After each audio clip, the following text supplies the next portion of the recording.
चलिए हम कर रहे हैं comprehensive course on world history for UPSC civil services examination and आज हमारा 22nd लेक्चर है। एंड 22nd लेक्चर होने का मतलब है इससे पहले हमने 1 2 3 करते करते टोटल 21 लेक्चर्स कर लिए हैं। And we hope in 21 lecture के जो नोट्स हैं वो आपके वेल प्रिपेयर्ड होंगे और ये सारे के सारे लेक्चर्स आपके वेल रिवाइज भी होंगे। यस सर, आप चिंता बिल्कुल भी मत करिए। हमने एक एक लेक्चर को पूरी 3 3 बार देख रखा है, बहुत ही अच्छे से रिवाइज कर रखा है, उसके सारे नोट्स भी हमारे बन चुके हैं। एंड आज बस आप तो ये बता दो कि आज जो है हम लोग यहाँ पे क्या पढ़ने वाले हैं। तो आज ना हम एक बड़ा ही इंटरेस्टिंग सा टॉपिक पढ़ने वाले हैं। आज हम एक ऐसी लड़ाई पढ़ने वाले हैं जो कभी लड़ी नहीं गई। सर, एक ऐसी लड़ाई जो कभी लड़ी नहीं गई? हाँ, एक ऐसी लड़ाई जो कभी लड़ी नहीं गई। तो आज हम लोग वर्ल्ड वॉर सेकंड को खत्म करके आगे वाली जो आपके पास यहाँ पे लड़ाई होती है which is known as cold war, हम यहाँ पे कोल्ड वॉर को जो है यहाँ पे स्टार्ट करके एंड कोल्ड वॉर को हम आज ही यहाँ पे जो है वो खत्म करने वाले हैं। सर ना मैं ना क्लास छोड़ के जा रहा हूँ। क्यों बेटा, क्या हो गया? सर कोल्ड वॉर ठंडी लड़ाई, हमको तो जब तक एकदम अच्छे से ढिशुम ढिशुम वाली लड़ाई नहीं होती ना तब तक हमको मजा ही नहीं आता। बेटा तुम्हें पता नहीं है, असली मजा तो इसी लड़ाई में है जिसमें लड़ाई भी ना हो और दुश्मन मात खा जाए। यस सर, ये बात तो है। तो अगर तुम्हें ये सारा कुछ सीखना है तो बड़े बड़े प्लेयर्स से, तो फिर तुम्हें कोल्ड वॉर जो है वो जरूर आपके पास यहाँ पे जानना चाहिए। प्लस यूपीएससी में कोल्ड वॉर को लेकर के आपके पास बहुत सारे क्वेश्चंस भी जो है आपके पास यहाँ पे आते हैं। चलो सर, गुड वन। सर मैं ना 2 मिनट रुक जाओ सर, मैं ना नोट्स कॉपी पेन वगैरह सब लेकर के आ जाता हूँ। फिर मैं ना पूरी क्लास के नोट्स बना लूंगा। बेटा कुछ बनाने की जरूरत नहीं है। ये देखो मैंने इतने अच्छे अच्छे तुम्हारे लिए सारे के सारे नोट्स जो है वो देखो ऐसे फोन करते हुए सब कुछ बना करके रखे हुए हैं। So don't worry about the notes. Notes वगैरह की किसी तरह की कोई भी चिंता करनी ही नहीं है। सब कुछ आपके पास यहाँ पे इन डेप्थ में जो है आपके पास सारा कुछ जो है वो आपके पास यहाँ पे समझाया गया है। तो आपको क्या करना है सर, हमको क्या करना है, आपको जस्ट करना है sit back relax and movie को एंजॉय करो। यस, क्या करना है? आराम से सिट बैक करना है, रिलैक्स करना है, शो को एंजॉय करना है, पूरी कहानी को आराम से सुनना है। किसी तरह के कोई भी नोट्स लेने की आपको यहाँ पे जरूरत नहीं है। करेक्ट, सारा कुछ लेक्चर में ही मैं आपको यहाँ पे याद करा दूंगा। चैट के अंदर जितना हो सके आपको पार्टिसिपेट करना है, कैमरा ऑन रखना है, जिससे कि आपकी कंप्लीट लर्निंग जो है आपके पास यहाँ पे बनती जाती है। सो रेडी, सब लोग रेडी?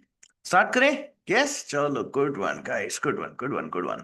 सो आज ना हम ठंडी लड़ाई लड़ते हैं। सर ठंडी लड़ाई नहीं, कोल्ड वॉर कहते हैं इसको। Yes sir.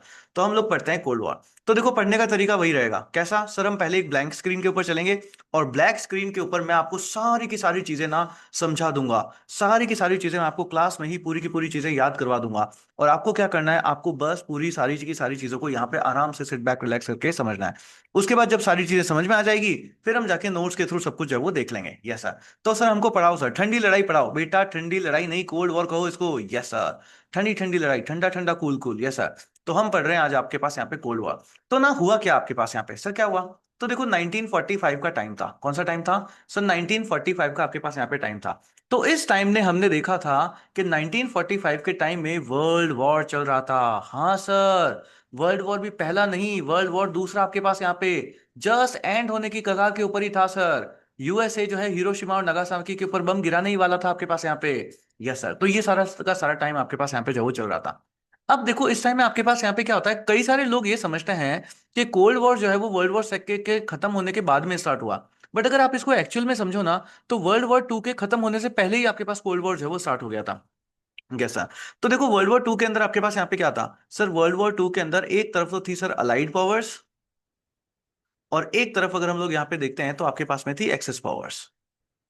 Yes sir. तो एक तरफ आपके पास अलाइड पावर्स होती है और एक तरफ आपके पास यहाँ पे एक्सेस पावर्स होती है। सर मैं एक बात बताऊंगा क्या? सर मेरे को पूरी बात पता है। अलाइड पावर्स और एक्सेस पावर्स में से अलाइड पावर जो है ये वॉर जीत गई थी। यस, अलाइड पावर जो है ये वॉर आपके पास यहाँ पे जो है वो जीत जाती है। और जब ये जीत जाती है उस टाइम में आपके पास क्या हो जाता है? उसके बाद आपके पास हो जाता है sir end of world war two. World war second जो है आपके पास यहाँ पे खत्म हो जाता है। बट हमको सबको लगा था कि अब तो लड़ाई खत्म हो गई है, अब तो शांति से सब लोग रहेंगे, अब तो घी दूध की नदियां बहेगी, इकोनॉमिक का विकास होगा, सब कुछ बढ़िया बढ़िया होगा।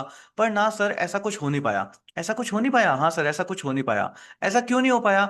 ऐसा इसलिए नहीं हो पाया क्योंकि जैसे ही वर्ल्ड वॉर टू आपके पास यहाँ पे खत्म हुआ, यहाँ पर आपके पास कोल्ड वॉर जो है वो स्टार्ट हो जाता है। क्या हो जाता है? कोल्ड वॉर आपके पास जो है वो आपके पास यहाँ पे जो है वो स्टार्ट हो जाता है। अच्छा सर। तो ऐसी चीजें जो है आपके पास यहाँ पे जो है वो होती है। तो तुम्हें एक बात पता है क्या? कौन सी बात सर?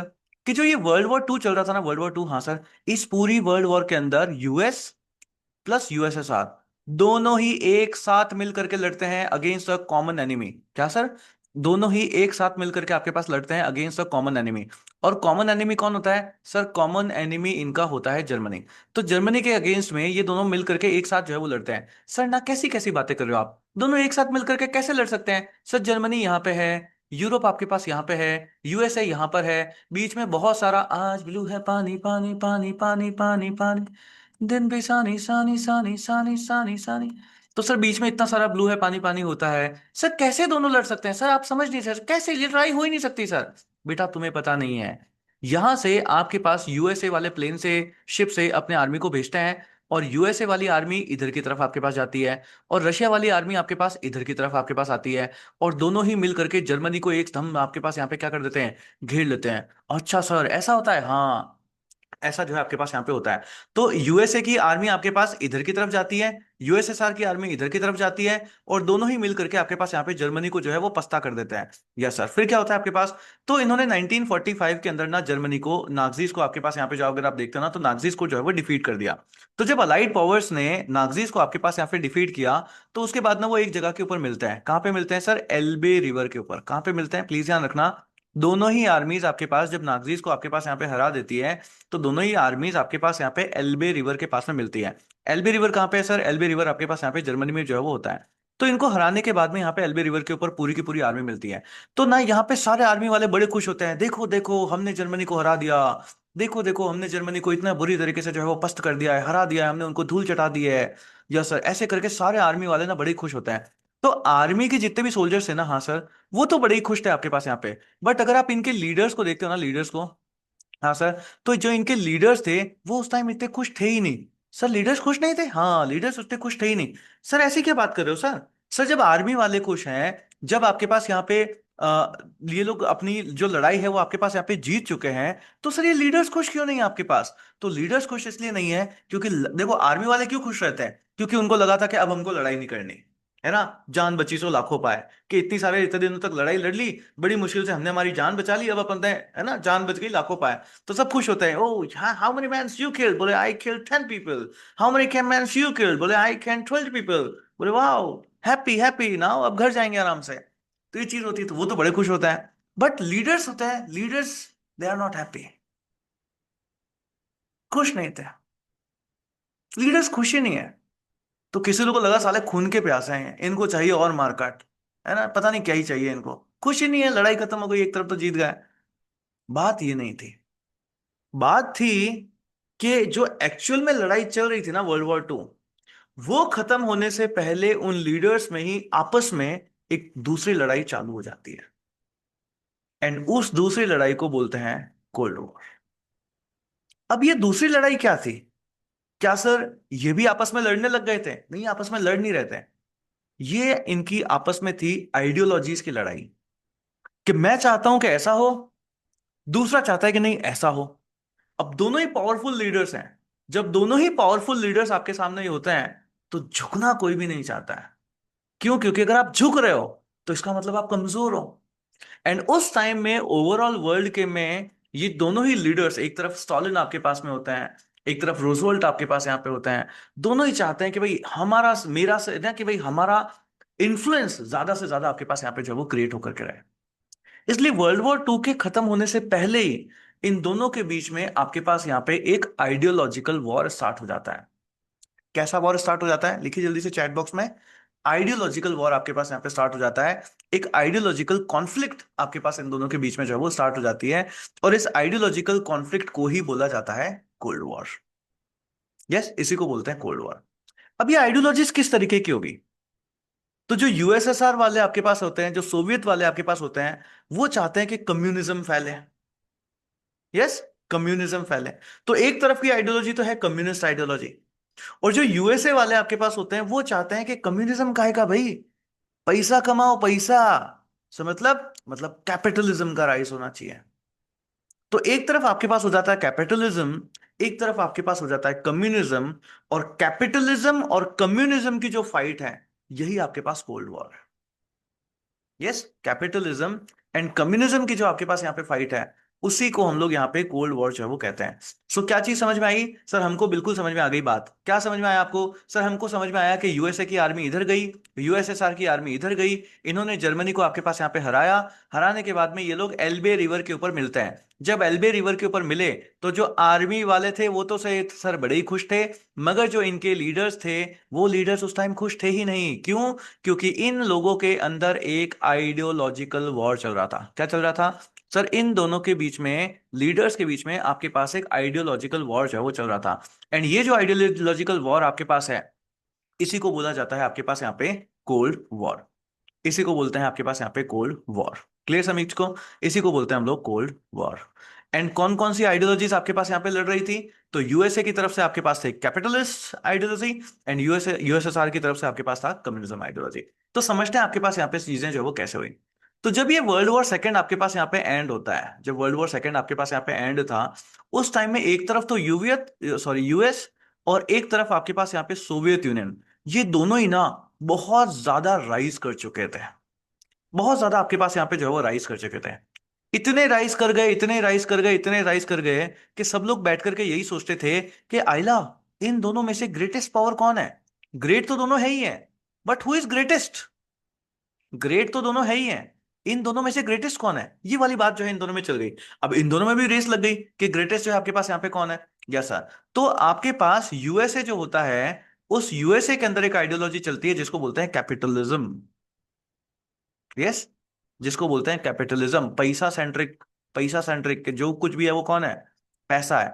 और यूएसएसआर में जो आपके पास सोवियत होता है, सोवियत यूनियन की तरफ आपके पास कौन सी आइडियोलॉजी हो जाती है? यहां पर आपके पास हो जाती है कम्युनिस्ट आइडियोलॉजी, कम्युनिज्म। तो यहां पर आपके पास कम्युनिज्म जो है आपके पास यहां पे फैल जाता है। क्लियर? यहां पर आपके पास कम्युनिज्म जो है आपके पास यहां पे फैल जाता है। अब बात आती है कि सर ये आइडियोलॉजिकल डिफरेंस ना सर ऐसे ही तो नहीं होता कि कैपिटलिज्म चाहिए कम्युनिज्म चाहिए, ये ना सब कुछ ना सर ऐसे तो नहीं होता है ना। Just give me a second, बहुत ज्यादा ठंडा कर रही है। हम्म। तो ये ना सर ऐसे ही तो नहीं फैलता, कहीं ना कहीं कोई तो पहले इनमें अनबन हुई होगी। कहीं तो पहले कोई अनबन हुई होगी ना, ऐसी थोड़ी ना बात होती है। कहीं तो कोई अनबन हुई होगी। तो देखो, यूएसए एंड यूएसएसआर दोनों मिलकर के जर्मनी को खत्म कर देना चाहते थे। ठीक है, समझना, दोनों मिलकर के जर्मनी को खत्म कर देना चाहते थे, बट अलग अलग तरीके से। किससे? अलग अलग तरीके से। अब होता आपके पास यहां पे क्या है, तो ये दोनों जर्मनी के अगेंस्ट में लड़ रहे हैं, बट यूएसए से स्टालिन के ऊपर एक आरोप लगाया जाता है कि आपने ना हिटलर ने जर्मनी के साथ में पीछे से हमको बिना बताए एक नॉन एग्रेशन पैक्ट साइन कर लिया है। समझ आया क्या चीज कही? कि आपने हमको बिना बताए पीछे से, है ना, बैकडोर से, बिना बताए, बिना सामने आए, छुप करके जर्मनी के साथ एक नॉन एग्रेशन पैक्ट आपने साइन कर लिया है। करेक्ट बोले, दुश्मन से हाथ मिला लिया तुमने, तो ये तो दुश्मन से हाथ मिला लिया। ये तो वो वाली बात आई कि चलो चलो अपन दोनों मिलके उसको लड़ाएंगे, हाँ, और बैकग्राउंड में उसको फोन करके बोल दिया कि मैं लड़ने आऊंगा, मैं नहीं लड़ूंगा, तू इसको पेल देना। करेक्ट, ये तो वो वाली बात हो गई आपके पास यहाँ पे। तो यूएसए से को ये गुस्सा आता है कि भाई आपने ये किया। स्टालिन बोलता है भाई मैंने कुछ नहीं किया ऐसा, हमने ऐसा कुछ नहीं किया। वो मेरा फॉरेन मिनिस्टर गया था एक शादी में, वहां पे हिटलर का भी फॉरेन मिनिस्टर आया, ये दोनों आपस में मिले, कुछ इनमें ऐसी कोई बात ही नहीं हुई है। बस आपने देखा दोनों की फोटो साथ में आ गई तो आपको लगा कि इन्होंने तो पैक्ट साइन कर लिया। ऐसा कुछ नहीं हुआ है। करेक्ट। बात क्या होती है कि इधर से हिटलर का फॉरेन मिनिस्टर आता है, इधर से आपके पास स्टालिन का फॉरेन मिनिस्टर आता है, ये दोनों आपस में मिलते हैं और आपस में एक पैक्ट साइन कर लेते हैं कि चलो ठीक है, हम तुमको कुछ नहीं कहेंगे, तुम हमको कुछ मत कहना। बट स्टालिन स्टालिन तो ने तो इसको साइन किया ही नहीं था। बट आरोप लगाया जाता है कि आपके मिनिस्टर ने अगर साइन किया ना, इसका मतलब आपके बिहाफ पे ही तो साइन किया है। आपसे बिना पूछे कैसे साइन किया जा सकता है? करेक्ट। यस। आज मोदी जी से बिना पूछे आपको कोई दूसरा मिनिस्टर कोई कुछ भी साइन कर सकता है क्या? कोई फॉरेन पॉलिसी के ऊपर साइन कर सकते हैं क्या? नहीं ना। यही आरोप आपके पास यहाँ पे लगाया जाता है। तो स्टालिन बोलता है कि तुम ना मेरे ऊपर फालतू के आरोप लगा तो रहे हो, पर तुम भी कोई दूध के धुले नहीं हो। यूएसए को स्टालिन बोलता है कि तुम भी ना कोई दूध के धुले नहीं हो। तुमने भी जब जर्मनी, हमारा जो यूरोप था, जो आपका, हमारे पास पहले एक जर्मन ऑक्यूपाइड यूरोप था, हमने तुमको बोला था कि यहाँ पे इन्वेड कर दो, क्यों नहीं किया तुमने? तो बोले अब हम बस करने ही वाले थे। बोले नहीं, फालतू फालतू बात नहीं, क्यों नहीं किया बताओ। समझ रहे ना? इस तरीके से दोनों के ऊपर रीजंस, आरोप लगाए जाते हैं, तुमने ये नहीं किया, तुमने ये नहीं किया, तुमने ये नहीं किया, तुमने ये नहीं किया। और ऐसे करके ग्रेटेस्ट लीडर्स आपस में एक आइडियोलॉजिकल कॉन्फ्लिक्ट के अंदर आपके पास यहाँ पे आ जाते हैं। What is the bone of contention? Germany. So समझ आया ना बात आपके पास क्या है? कि यूएसए की तरफ से स्टालिन के ऊपर आरोप लगाया गया कि तुमने जर्मनी के साथ में एक नॉन एग्रेशन पॉलिसी अपना ली है, इसके ऊपर साइन कर दिया है, तुम इसके ऊपर अटैक नहीं कर रहे हो। तो स्टालिन कहता है हम काहे का अटैक नहीं करे बे, हमने तो तुमको बोला था कि हमारा जो जर्मन ऑक्यूपाइड यूरोप है उसके ऊपर अटैक कर लो, क्यों नहीं किया तुमने? उस टाइम क्यों नहीं किया तुमने? ऐसे करके दोनों लड़ते हैं, आइडियोलॉजिकल डिफरेंसेस आ जाते हैं। उसके बाद एक तरफ बस वही अपनी बात है कि मेरी आइडियोलॉजी ये है, मेरी आइडियोलॉजी ये, who is the greatest power. और आपके पास यहाँ पे कम्युनिज्म वर्सेस कैपिटलिज्म की आइडियोलॉजिकल फाइट आपके पास यहाँ पे स्टार्ट हो जाती है। पहला बोन ऑफ कंटेंशन, यहां से इन दोनों के बीच में आइडियोलॉजिकल डिफरेंसेस जो है वो आने लगते हैं। समझ आया यहां तक का पॉइंट? और स्टालिन से जब पूछा जाता है तो स्टालिन कहता है मेरे को पता ही नहीं भाई, मुझे पता ही नहीं है कैसा कुछ, ये फॉरेन मिनिस्टर गया था, दो पैक साथ में लगा लिए उसने, और पता नहीं क्या साइन करके आया भी है कि नहीं आया, हमको नहीं पता। मैंने ऐसा कुछ भी नहीं कहा। सर आप ना झूठ बोल रहे हो, आपको कैसे पता? आपने क्या स्टॉलिन से बात करी क्या? हाँ मैंने स्टॉलिन से बात करी है। सर आपने स्टॉलिन से बात करी? हाँ मैंने स्टॉलिन से बात करी है। सो आप यहाँ पे देखोगे तो ये देखो, ये डोनाल्ड ट्रम्प साहब कह रहे हैं कि मेरे को बड़ा गुस्सा आ रहा है। डोनाल्ड ट्रम्प साहब कह रहे हैं कि मेरे को ना बड़ा गुस्सा आ रहा है। बोले तुमने ना इनके साथ साइन कैसे कर लिया? तो अरे तुम बात को समझो भाई, ये कानून मैंने, बल्कि मेरे विदेश मंत्री ने साइन किया है, मैंने साइन किया ही नहीं है। यस, स्टालिन कहता है कि ये मैंने साइन किया ही नहीं है। Joseph Stalin didn't personally sign, उसने खुद ने साइन किया ही नहीं था। यस, स्टालिन ने खुद ने इसको साइन किया ही नहीं था। The German Soviet non aggression pact, Stalin कहता है मैंने साइन नहीं किया, जिसको हम लोग यहाँ पे मोलोतोव रिबेंट्रोप पैक्ट भी आपके पास यहाँ पे कहते हैं, जो कि अगस्त 23 1939 के ऊपर आपके पास यहाँ पे साइन किया गया था। तो बोले वो मेरे फॉरेन मिनिस्टर ने साइन किया था, और उधर से भी हिटलर नहीं था, हिटलर का फॉरेन मिनिस्टर था, उन्होंने साइन किया था, मैं तो कुछ जानता ही नहीं इसके बारे में, मैं तो कुछ इसके बारे में जानता ही नहीं। तो ये आपके पास यहाँ पे चीज होती है जहां से इन दोनों के बीच में आइडियोलॉजिकल कॉन्फ्लिक्ट जो है आपके पास यहाँ पे स्टार्ट जो है वो होता है। क्लियर यहां तक सभी को? यस, यहां से यहां तक चीज क्लियर हुई? अनिविशत इग्गा क्या नाम है, मानविंद, तरन, समीक्षा, Prince, Ishita and every other person. Clear यहां तक? स्टालिन बोलता है मैंने साइन किया ही नहीं। डोनाल्ड ट्रम्प कहां से आ गया? अरे वो लेटेस्ट रखने के लिए उसकी फोटो रख दी भाई, नो वरी, लेटेस्ट रखने के लिए, डोनाल्ड ट्रम्प नहीं है ना, उस टाइम रूजवेल्ट होता है वहां पे। क्लियर? चलिए समझते हैं आगे। तो ये चीज आपके पास यहाँ पे जो है वो होती है। तो इससे ना इन दोनों के बीच में जो ट्रस्ट था, ट्रस्ट है ना, बोलते हैं तुमने हमको धोखा दिया है, आज से मैं तुम्हारे ऊपर विश्वास नहीं कर सकता। तो इन दोनों के बीच में जो ट्रस्ट होता है, यूएसए और सोवियत यूनियन के बीच में जो ट्रस्ट होता है, वो ट्रस्ट जो है आपके पास यहाँ पे खत्म हो जाता है, और उनके बीच में आपके पास यहाँ पे आइडियोलॉजिकल कॉन्फ्लिक्ट जो है वो स्टार्ट होती है। तो पहला एक कॉन्फ्लिक्ट आपके पास यहाँ पे जो है वो ये चल रही थी। अब उसके बाद ना देखो दूसरी कॉन्फ्लिक्ट आपके पास होती है। सर दूसरी कॉन्फ्लिक्ट कौन सी? ये वाली कॉन्फ्लिक्ट। सर ये कौन सी कॉन्फ्लिक्ट है? बेटा वर्ल्ड वॉर 2 जो है बहुत लंबा हो गया चलने के लिए, यूएसए परेशान हो गया। यूएसए ने आपके पास यहाँ पे जर्मनी को हरा दिया, यूएसए ने इटली को हरा दिया, बट जापान जो है मान ही नहीं रहा था। बोले ना हम ऐसे कैसे, हम सरेंडर नहीं करते। जापान सरेंडर कर ही नहीं रहा था। यूएसए ने बोला देखो चुप हो जाओ, तुम लड़ाई मत करो। बोले ना, यूएसए मान ही ना, जापान मान ही रहा था। तो यूएसए ने अपने प्लेन को भेजा और हिरोशिमा और नागासाकी के ऊपर अपने एटम बॉम्ब जो है वो गिरा दिया। और एटम बॉम्ब को गिराते ही अलाइड पावर्स की जो आपके पास यहाँ पे है जो है वो जीत हो जाती है। सर सब लोग कितने खुश हुए होंगे कि इतनी बड़ी लड़ाई हमारे पास यहाँ पे सर खत्म हो गई। हाँ बेटा सब लोग बड़े खुश हुए थे, पर ना यूएसएसआर वाले खुशी नहीं थे। सर सोवियत वाले खुशी नहीं थे? हाँ सर ये कभी खुशी नहीं होते, ये कभी खुशी नहीं होते। सर क्या दिक्कत क्या है? अब सोवियत वालों को क्या दिक्कत है? बेटा दिक्कत है, सोवियत वालों से जब आप पूछोगे ना कि एक्चुअली, तो मैंने पूछा कि भैया क्या दिक्कत क्या है, क्या दिक्कत है? इतनी बड़ी लड़ाई खत्म हो गई, बम गिराया, नो डाउट बड़ा नुकसान हुआ, बम गिराया, इट्स ओके, बट लड़ाई तो खत्म हुई ना, तुम जीत गए ना, अब क्या दिक्कत क्या है तुम्हारी? तो यहां पर ना आपके पास यहाँ पे फिर से आता है कि भैया यहाँ पे हमारे साथ फिर से धोखा हुआ है। बोले साला जापान के लोगों को मारा है, तुम्हारे साथ काहे का धोखा? ये कौन सी फिलोसॉफी है तुम्हारी? बोले हमारे साथ धोखा हुआ है, तुम बात को समझो। मैंने कहा क्या बात है, समझाओ। तो समझना प्लीज ना, समझना। तो आपके पास ना ये क्या है सर? ये है अंडा। बेटा अंडा नहीं है, ये आपके पास यूरोप प्लस रशिया, वो पूरा यूएसएसआर सोवियत वगैरह वो पूरा एरिया है, ठीक है। इधर कहीं पे आपके पास यहाँ पे जापान है, ठीक है सर। यहां पर आपके पास चाइना है, चाइना याद है, यस सर। तो जब वर्ल्ड वॉर सेकेंड आपके पास यहाँ पे चल रहा था, एंड होने की कगार के ऊपर था, तो सोवियत यूनियन ने अपनी आर्मी को इधर भेज दिया था कि तुम इधर जाओ, इस फ्रंट के ऊपर यहाँ पे जो है आप यहाँ पे लड़ाई करो। सर मैं बताऊं क्या, कौन सी जगह, कौन सी जगह सर, मंचूरिया, यस। तो मंचूरिया के ऊपर आपके पास यहाँ पे जो है इनकी लड़ाई चलती है, और सोवियत यूनियन यहाँ पर जो वो कैप्चर कर लेता है, ठीक है, यहाँ पर एशिया के अंदर एडवांस कर लेता है।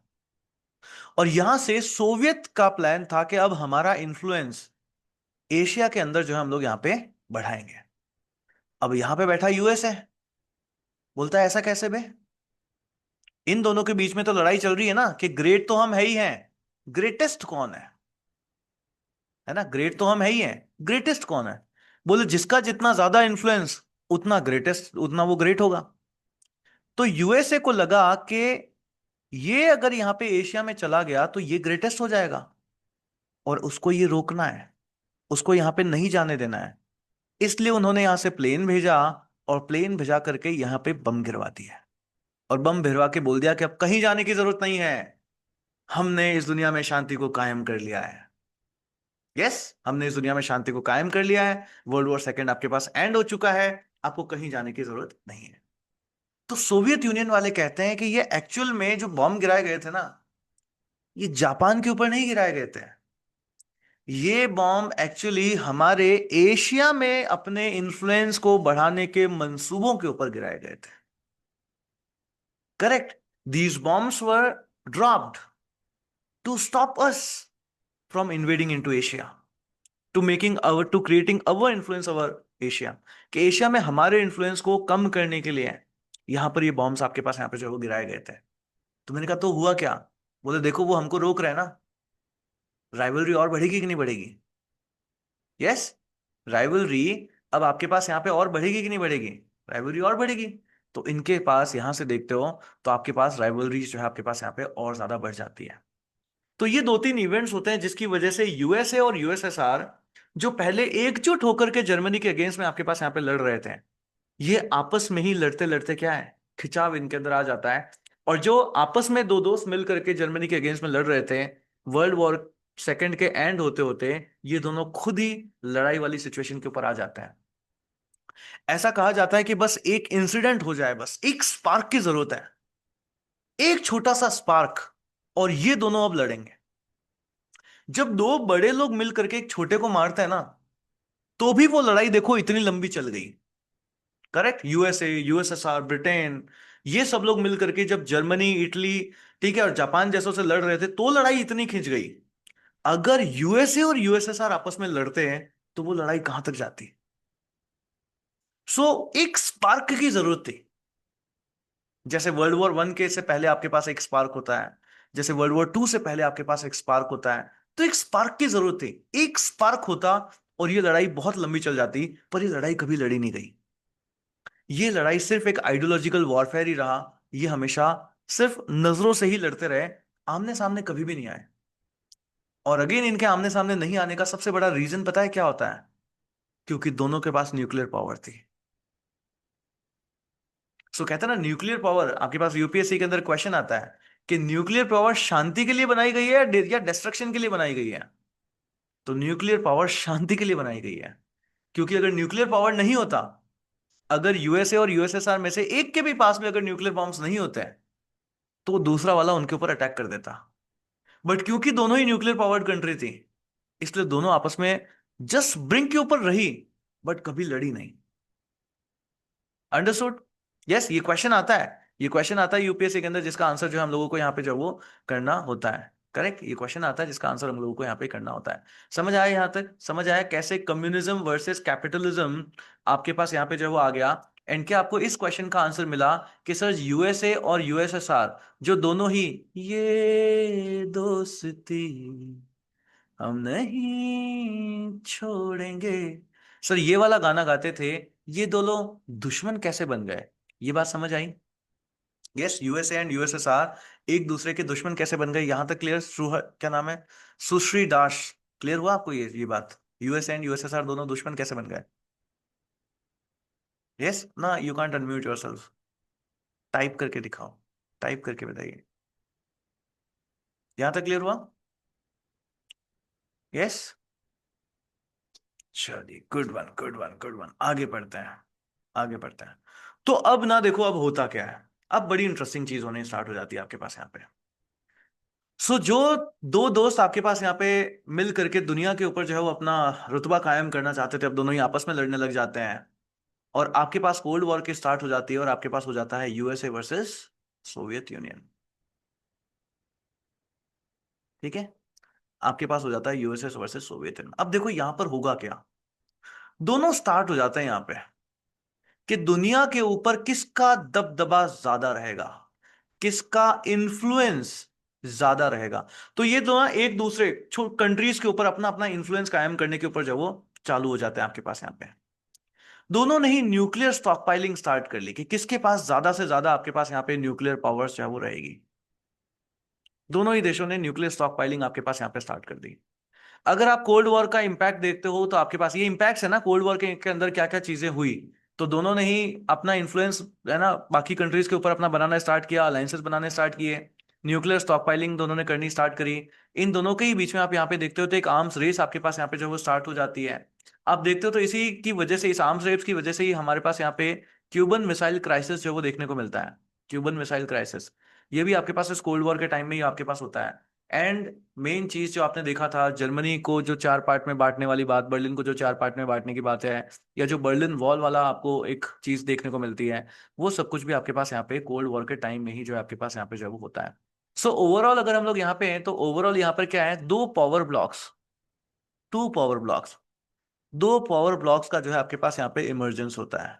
कोल्ड वॉर के अंदर क्या हुआ, अगर कोल्ड वॉर का अगर आप इंपैक्ट लिखने के लिए बोले तो आपको यही सारी चीजें लिखनी है कि सर दोनों कंट्रीज ने अपना इन्फ्लुएंस किया, न्यूक्लियर स्टॉक पाइलिंग स्टार्ट हुई, आर्म्स रेस आपके पास स्टार्ट हो जाती है, क्यूबन मिसाइल क्राइसिस हुआ था, बर्लिन वॉल आपके पास हुआ था। एंड अगर मैं छोटे से शब्दों में अगर मैं कहूँ तो दो पावर ब्लॉक्स का इमरजेंस आपके पास यहाँ पे जो हुआ था। और इसी के चलते आपके पास यहाँ पे क्या बनाया जाता है, तो आपके पास फिर से यहाँ पर अलायंस सिस्टम जो है आपके पास यहाँ पे बनाया जाता है। क्या किया जाता है, आपके पास फिर से अलायंस सिस्टम जो है आपके पास यहाँ पे बनाया जाता है। तो इन दोनों ही पावर्स ने, इन दोनों ने, यूएसए ने भी एंड सोवियत यूनियन ने भी, सोवियत यूनियन ने भी, ये जो वर्ल्ड था इस पूरे वर्ल्ड को फिर से वापस आपके पास दो पावर ब्लॉक के अंदर तोड़ने की कोशिश करी। क्या क्या इन दोनों ने, इन दोनों ने ही आपके पास यहाँ पे वर्ल्ड को दो पावर ब्लॉक के अंदर आपके पास यहाँ पे तोड़ने की कोशिश करी। तो मैंने पूछा भाई ऐसा कैसे तोड़ोगे तुम, ऐसे कैसे तोड़ोगे तुम, यसा। तो सर आपने क्या किया, तो मैंने ना पूछा, यूएसए वालों को फोन किया मैंने, अच्छा सर। फिर यूएसए वालों से मैंने पूछा कि तुम कैसे तोड़ोगे भाई, तुम इस दुनिया में अपना इन्फ्लुएंस कैसे क्रिएट करोगे। दिस वॉज माई क्वेश्चन, है ना। यूएसए वालों से मैंने पूछा कि तुमने इन्फ्लुएंस वाली बातें कर तो ली, पर इस दुनिया में तुम अपना ये इन्फ्लुएंस क्रिएट कैसे करोगे, कैसे करने वाले हो। तो इन्होंने कहा don't worry, I have a plan, I have a plan. मैंने कहा क्या प्लान है बताओ। तो बोले हमको ना एक पॉलिसी अपनानी है। क्या करनी है, हमको एक पॉलिसी जो है वो अपनानी है। मैंने कहा क्या करोगे इस पॉलिसी में बताओ।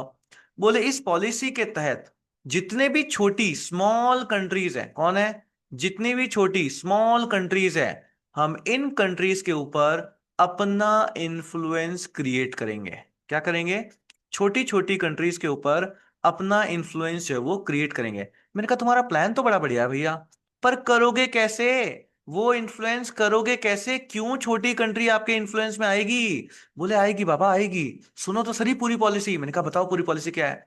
बोले हम ना उनको बोलेंगे कि देखो इतनी सारी दुनिया में लड़ाइयां चलती रहती है ना, जब कभी भी एक छोटे भाई के साथ में एक बड़ा भाई होता है ना, हाँ सर, तो छोटे भाई को कोई डरने की जरूरत नहीं होती। छोटे भाई को बिल्कुल भी डर नहीं लगता, क्योंकि कोई भी लड़ाई हुई तो छोटे भाई को पता है कि सिर्फ बड़े भैया को फोन करो और बड़े भैया आकर के सबको मार देंगे। यस सर, मतलब हम छोटे छोटे देशों को बोलेंगे कि आज से हम तुम्हारे बड़े भैया हैं, we will provide you protection, we will provide you protection. तो प्रोटेक्शन देंगे हम इनको। मैंने कहा चलो ठीक है। तो मैंने कहा तुम कहाँ कहाँ लड़ने जाओगे यार, ऐसे कहाँ सब जगह लड़ने जाओगे क्या। बोले सब जगह लड़ने जाने की जरूरत नहीं है, अगर मेरा छोटे भाई की कहीं पे लड़ाई हुई तो मैं थोड़ी ना लड़ने जाऊंगा, मेरे पास AK-47 है, मैं छोटे भाई को AK-47 दे दूंगा और छोटा भाई अपने आप ही ढाई ढाई ढाई ढाई ढाई करके सबको मार देगा। मैंने कहा वाह यार ये बात तो बिल्कुल सही है। बोले यस, तो हम प्रोटेक्शन कैसे देंगे, बाय प्रोवाइडिंग देम वेपन्स, जो भी उनके वेपन्स वगैरह चाहिए वो सब कुछ हमको जो है वो उनको देंगे। मैंने कहा चलो यार तुम्हारा ये प्लान तो बढ़िया है, पर ना मेरे को एक डाउट है। बोले क्या? मैंने कहा मेरे को एक डाउट है। बोले कैसा डाउट? मैंने कहा मान लो कोई छोटी कंट्री कहती है कि हम तो शांतिप्रिय देश हैं, हमको तो लड़ाई वड़ाई करनी नहीं है, हमारे जो पड़ोसी हैं वो भी शांतिप्रिय हैं, हमको कुछ लड़ाई वड़ाई करनी नहीं होती है। अब वहां पर तुम कैसे इन्फ्लुएंस क्रिएट करोगे? वहां पर तुम इन्फ्लुएंस कैसे क्रिएट करोगे? बड़ा डोंट वरी भाई, हमारे पास हर चीज के लिए प्लान है। मैंने कहा कैसे? उनके लिए क्या प्लान है बताओ जल्दी। बोले उनको हम बोलेंगे कि बताओ तुमको जिंदगी में अच्छा करना है कि नहीं करना, तो बोलेगा हाँ करना है। बोले तुम्हें ग्रोथ चाहिए कि नहीं चाहिए? बोले हाँ चाहिए। बोले ग्रोथ के लिए रिसोर्सेज चाहिए जो वो तुम्हें चाहिए कि नहीं चाहिए? बोले सब कुछ चाहिए। बोले सारी ग्रोथ करने के लिए पैसा चाहिए होता है, वो पैसा तुम्हें चाहिए कि नहीं चाहिए? बूढ़ी बाबा, पैसा, यस सर। बोले अगर कोई शांतिप्रिय देश है जो कि लड़ना नहीं चाहता, वो अपनी ग्रोथ के ऊपर ध्यान देना चाहता है, तो हम उनको इकोनॉमिक एड भी देंगे। हम उनको इकोनॉमिक एड भी देंगे। तो हम प्रोटेक्शन देंगे, हम वेपन्स देंगे, हम इकोनॉमिक एड देंगे, और ऐसा करके जितने भी छोटे छोटे देश हैं हम उन सब के बड़े भैया बन जाएंगे। सर बड़े भैया बनने का मतलब उनको हम अपने इन्फ्लुएंस में ले लेंगे, मतलब हम इनको अपने इन्फ्लुएंस के अंदर ले लेंगे। क्लियर? तो आपके पास क्या पॉलिसी अपनाई जाती है? इन्फ्लुएंस क्रिएशन की पॉलिसी क्या अपनाई जाती है? यस, कि आप उनको प्रोटेक्शन प्रोवाइड करो, आप उनको वेपन्स प्रोवाइड करो, एंड आप उनको इकोनॉमिक एड प्रोवाइड करो। इसके थ्रू वो क्या होंगे? इसके थ्रू वो आपके इन्फ्लुएंस में आपके पास यहाँ पे आएंगे। तो रशिया ने भी यही स्टार्ट किया। छोटी छोटी जो भी अपने आसपास की कंट्री है, कि I am your big brother, ना कि यहाँ का दादा हम है ना, हफ्ता हमको दो, अगर सुरक्षा चाहिए तो हमको हफ्ता देना पड़ेगा। तो उसने वहां से हफ्ता लेना स्टार्ट कर दिया। यूएसए ने अपने वाले पास वाले देशों से जितने भी थे वहां से हफ्ता लेना स्टार्ट कर दिया। है ना, हफ्ताखोरी चल रही है आपके पास यहाँ पे ये। तो ये सिस्टम आपके पास यहाँ पे चल जाता है। सो क्लियर क्लियर हुआ? यस, इन्फ्लुएंस करने के लिए आपके पास क्या पॉलिसीज अपनाई जाती है? करेक्ट। और ये आता है, क्वेश्चंस आते ही हैं। दो policy, in return policy, containment policy बोला जाता है एक को, यूएसए की कंटेनमेंट पॉलिसी, और एक को मार्शल प्लान प्लान बोलते हैं। और दोनों में था यही क्रक्स अभी जो मैं आपको समझा रहा हूं। उसके बाद जब मैं आपको नोट्स दूंगा तो उसमें सब लिखा हुआ है ये। एक तो होती है यूएसए की कंटेनमेंट पॉलिसी, और एक होती है Marshall plan. Marshall plan and containment policy, इसका क्या होता है? इसका यही होता है, यस, कि इकोनॉमिक एड दो, ठीक है, और वेपन्स दो, एंड प्रोटेक्शन दो। इससे क्या करो? इससे आपको यहाँ पे अपने इन्फ्लुएंस के अंदर जो है वो लेकर के चलना है। क्लियर यहां तक? So what are those 3 points? What are those 3 points? लिखिए जल्दी से। क्या क्या पॉइंट्स हैं? जल्दी write it down, write it down, write it down. क्या 3 पॉइंट्स है इन्फ्लुएंस क्रिएट करने के लिए? क्या 3 पॉइंट्स हैं आपके पास? लिखिए जल्दी से चैट बॉक्स में।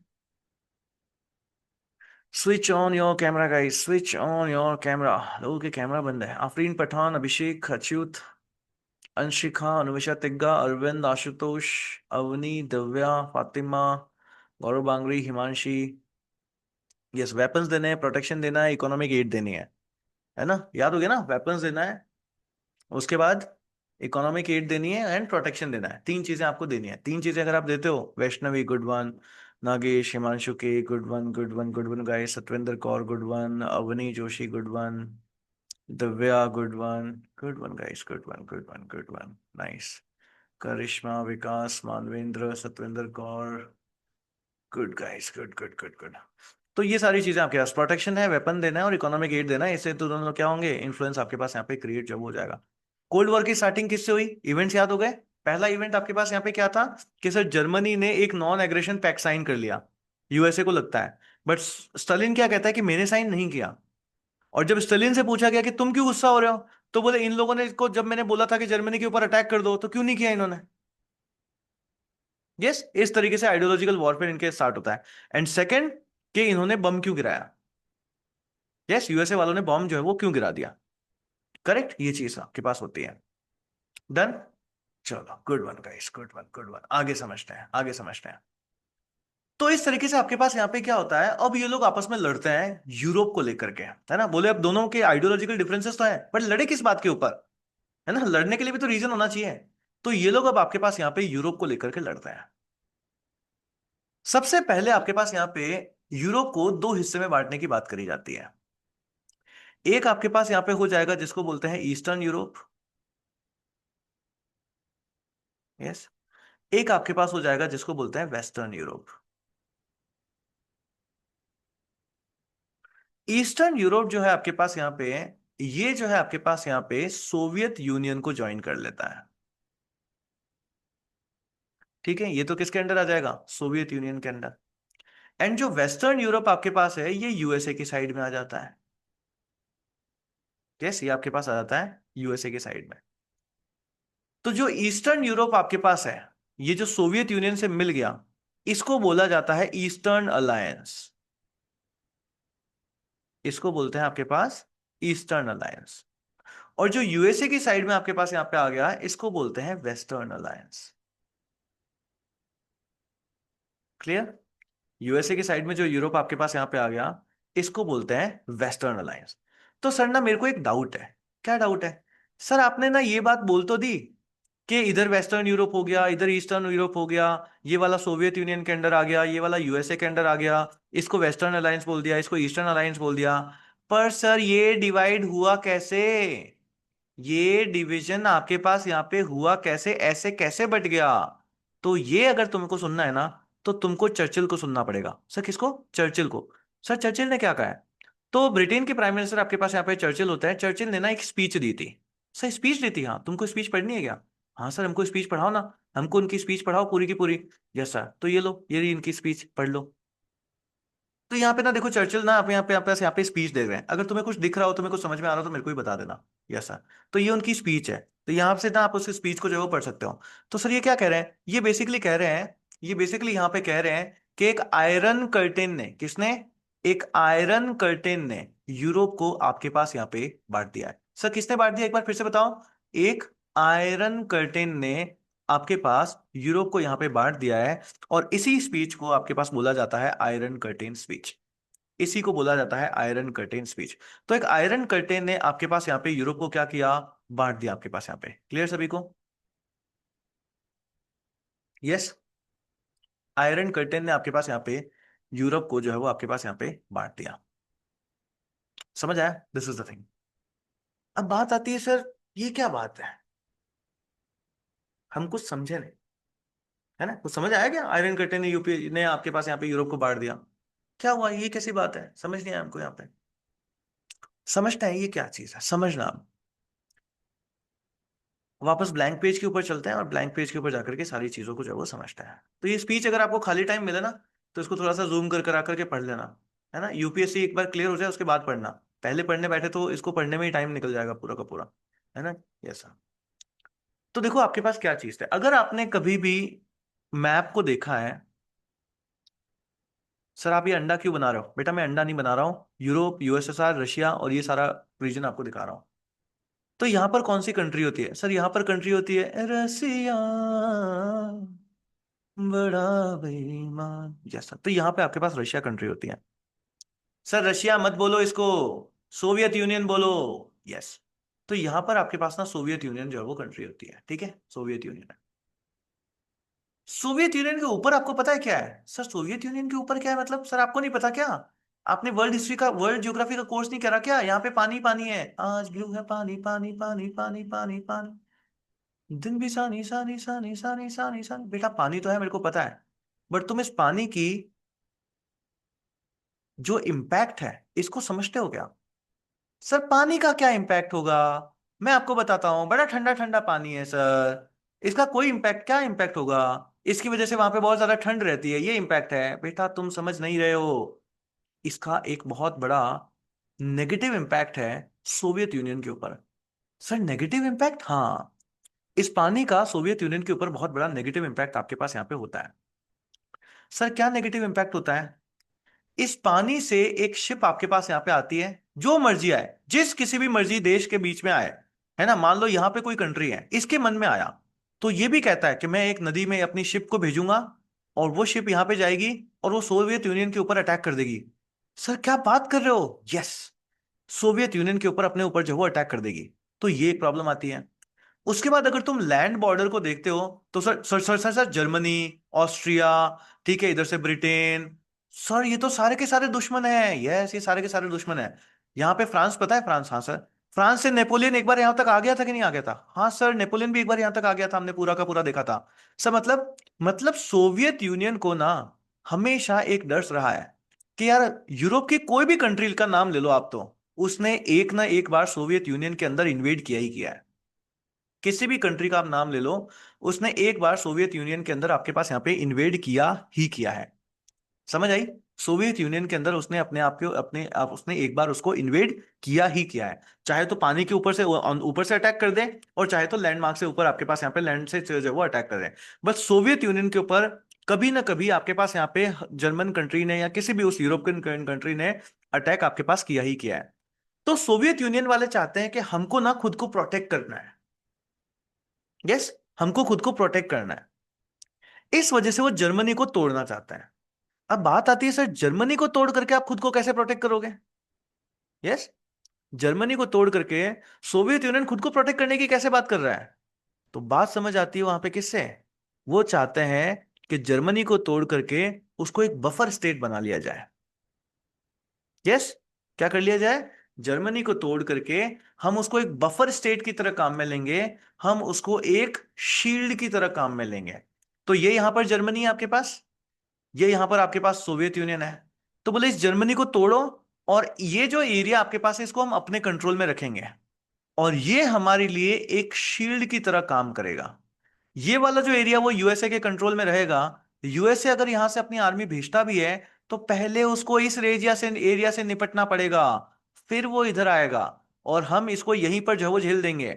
तो ये जो एरिया है हमारे लिए कैसे काम करेगा? ये एरिया हमारे लिए एक बफर स्टेट की तरह जो है वो काम करेगा। क्या करेगा? ये एरिया हमारे लिए यहां पर एक बफर स्टेट की तरह जो है वो काम करेगा। अच्छा सर, तो सर ऐसा मतलब इतनी बड़ी प्लानिंग इन्होंने करी कब? इतनी बड़ी प्लानिंग इन्होंने करी 1945 के अंदर। तो 1945 के अंदर आपके पास क्या होता है, एक तो ब्रिटेन के लीडर्स आपके पास आते हैं, एक यूएसए के लीडर्स आपके पास यहाँ पे आते हैं, और एक सोवियत यूनियन के लीडर्स आपके पास यहाँ पे आते हैं। और ये लोग जाकर के मिलते हैं आपके पास याल्टा के अंदर। कहाँ पे? याल्टा के अंदर। और इसी को बोला जाता है याल्टा कॉन्फ्रेंस। इसी को बोलते हैं याल्टा कॉन्फ्रेंस। इस याल्टा कॉन्फ्रेंस के ऊपर आपके पास यहाँ पे मिलते हैं, ब्लैक सी के पास में आपके पास यहाँ पे होता है। इस याल्टा कॉन्फ्रेंस में ये लोग, प्लीज ध्यान रखना, क्या क्या चीजें डिसाइड करते हैं। इसमें सबसे पहले आपके पास एक पॉइंट डिसाइड किया जाता है, which is reorganisation post war. कि लड़ाई के बाद में, जब लड़ाई हो जाएगी, खत्म हो जाएगी, post war world war second के बाद में, रीऑर्गेनाइजेशन ऑफ जर्मनी। कि भैया जर्मनी को फिर से एक बार रीऑर्गेनाइज करो, इस तरीके से ऑर्गेनाइज करो कि फिर से हमारे सामने कभी उठ करके जो है वो खड़ा ना हो पाए। तो रीऑर्गेनाइजेशन ऑफ जर्मनी। अब वो इस तरीके से खड़ा करो कि वो हमारे सामने कभी उठ के खड़ा ना हो पाए, वो बात एक अलग थी। उसके पीछे रीड बिटवीन द लाइंस अगर आप करो, उसके बैकग्राउंड इंपैक्ट समझो, तो क्या था कि जर्मनी को इस तरीके से करो कि वो हमारे लिए एक शील्ड की तरह जो है आपके पास यहाँ पे काम करे। क्लियर? तो रीऑर्गेनाइजेशन ऑफ जर्मनी की आपके पास यहाँ पे बात करी जाती है। इसमें बोला जाता है कि जो जर्मनी है ना, जर्मनी, हाँ सर, उसको 4 ऑक्यूपेशनल जोन्स के अंदर बांट दिया जाए। क्या किया जाए? जर्मनी को 4 ऑक्यूपेशनल, सर आपकी स्पेलिंग गलत हो रही है, यस सर, ऑक्यूपेशनल जोन में, 4 ऑक्यूपेशनल जोन के अंदर जो है आपके पास यहाँ पे इसको बांटने की जो है वो बात करी जाती है। और इन्हीं 4 ऑक्यूपेशनल जोन्स को अगर आप यहाँ पे आगे जाकर के देखते हो, तो इवेंचुअली आपके पास यहाँ पे यूनाइटेड नेशंस जो है वो बनता है। करेक्ट? तो जर्मनी को आपके पास यहाँ पे 4 ऑक्यूपेशनल जोन में बांटने की आपके पास यहाँ पे बात करी जाती है। समझ आई बात क्या है? बात यह है कि वर्ल्ड वॉर सेकंड जब खत्म हो रहा था, उस टाइम में सोवियत यूनियन को ये बात समझ आई कि यार हम तो सेफ ही नहीं है, हमारे ऊपर जब कभी कोई भी जो है वो अटैक कर देता है, तो हमको एक बफर जोन बनाना है। तो उन्होंने बोला कि भैया चलो चलो एक बात बताओ, जब लड़ाई खत्म हो जाएगी उसके बाद इस जर्मनी का क्या करना है? तो बोले चलो मीटिंग करते हैं, है ना, चलो मीटिंग करते हैं, करिए मीटिंग, मीटिंग खेलिए, मीटिंग मीटिंग, अलहुआ मीटिंग। तो मीटिंग करते हैं आपके पास ये सारे के सारे। यस, कहां पे मीटिंग करते हैं? याल्टा के अंदर। और याल्टा के अंदर जो मीटिंग होती है इसको याल्टा कॉन्फ्रेंस बोलते हैं। यहां पे क्या चीज डिसाइड करी गई? कि लड़ाई के बाद में post war reorganisation of Germany, कि जर्मनी को हमको फिर से किस तरीके से ऑर्गेनाइज करना है। और इसको हम इस तरीके से ऑर्गेनाइज करेंगे कि हम अपने आप को इससे सेफगार्ड जो वो करेंगे। तो क्या बात रखी गई कि जर्मनी को तोड़ करके 4 ऑक्यूपेशनल जोन के अंदर कन्वर्ट कर दो। क्या करना है? जर्मनी को तोड़ करके 4 ऑक्यूपेशनल जोन्स के अंदर आपको यहां पर जो है वो बांट लेना है। समझ आया यहां तक? अब आगे समझना है कि सर जर्मनी को तोड़ करके 4 ऑक्यूपेशनल जोन्स के अंदर आपके पास यहां पे जो है वो बांट दो। अब देखो यहां पर और क्या क्या आउटकम्स रहे, क्या क्या चीजें आपके पास यहां पे रही। सो पहला आउटकम अगर मैं याल्टा कॉन्फ्रेंस का देखूं तो क्या था? कि सर जर्मनी को 4 ऑक्यूपेशनल जोन में बांटने की बात करी गई। इन चारों जोन को अलग अलग लोग जो है वो आपके पास यहाँ पे कंट्रोल करेंगे। एक जोन को यूएस कंट्रोल कर लेगा, एक जोन को ब्रिटेन कंट्रोल कर लेगा, एक जोन को सोवियत यूनियन कंट्रोल करेगा, और एक जोन को आपके पास यहाँ पे फ्रांस जो है वो कंट्रोल कर लेगा। ये बात आपके पास करी गई। उसके बाद बात आती है बर्लिन की। बोले बर्लिन का क्या करे, बोले इसको भी डिवाइड होना पड़ेगा, है ना, गेहूं के साथ घुन पिसता है, तो इसको भी यहाँ पर आपके पास यहाँ पे डिवाइड होना पड़ेगा। अभी जो बर्लिन था ना, बर्लिन प्लीज समझना, ये सोवियत यूनियन की साइड आ जाता है। ये जो है सोवियत यूनियन वाला जो जोन होता है, उसके अंदर आपके पास यहाँ पे जो है वो आ जाता है, बिल्कुल it is located in Soviet union. तो इसको भी यहां पर आपके पास बर्लिन को भी 4 सेक्टर के अंदर आपके पास यहाँ पे तोड़ा जाता है। बर्लिन को भी आपके पास यहाँ पे 4 सेक्टर के अंदर आपके पास यहाँ पे जो वो तोड़ा जाता है। क्लियर यहां तक? पहली चीज यहाँ पे ये होती है। उसके बाद स्टालिन जो यहाँ पर आपके पास यहाँ पे होते हैं ना, यूएस सोवियत यूनियन की तरफ से, स्टालिन कहते हैं कि जैसे ही हम लोग जर्मनी को, आप लोग यहाँ पे जो वो खत्म कर देते हैं, जर्मनी जैसे ही आपके पास यहाँ पे सरेंडर कर देता है, उसके 3 महीने बाद में मैं एक काम करूंगा, जापान के ऊपर अटैक करूंगा। ठीक है, इसके 3 महीने बाद में, जर्मनी के सरेंडर के बाद में, उसके 3 महीने बाद में मैं यहाँ पे जापान के अंदर जो है आपके पास यहाँ पे सरेंडर जो, सॉरी, अटैक जो है वो करूंगा। बोला ठीक है, कर देना। उसके बाद आपके पास यहाँ पे दिया जाता है कि जो जितने भी वॉर क्रिमिनल्स आपके पास यहाँ पे हैं, इन सारे वॉर क्रिमिनल्स को हम लोग इंटरनेशनल कोर्ट के अंदर ट्राई करेंगे। यस, इंटरनेशनल कोर्ट के अंदर जो है आपके पास यहाँ पे ट्राई जो है वो करेंगे। अब ये सारी बातें आपके पास यहाँ पे जो है वो होती है। सब कुछ बढ़िया से चल रहा था। ठीक है, ये सारा कुछ आपके पास याल्टा कॉन्फ्रेंस के अंदर आपके पास यहाँ पे डिसाइड जो है आपके पास होता है। सब कुछ बढ़िया चल रहा था। सर सब कुछ बढ़िया चल रहा था तो दिक्कत कहाँ हुई?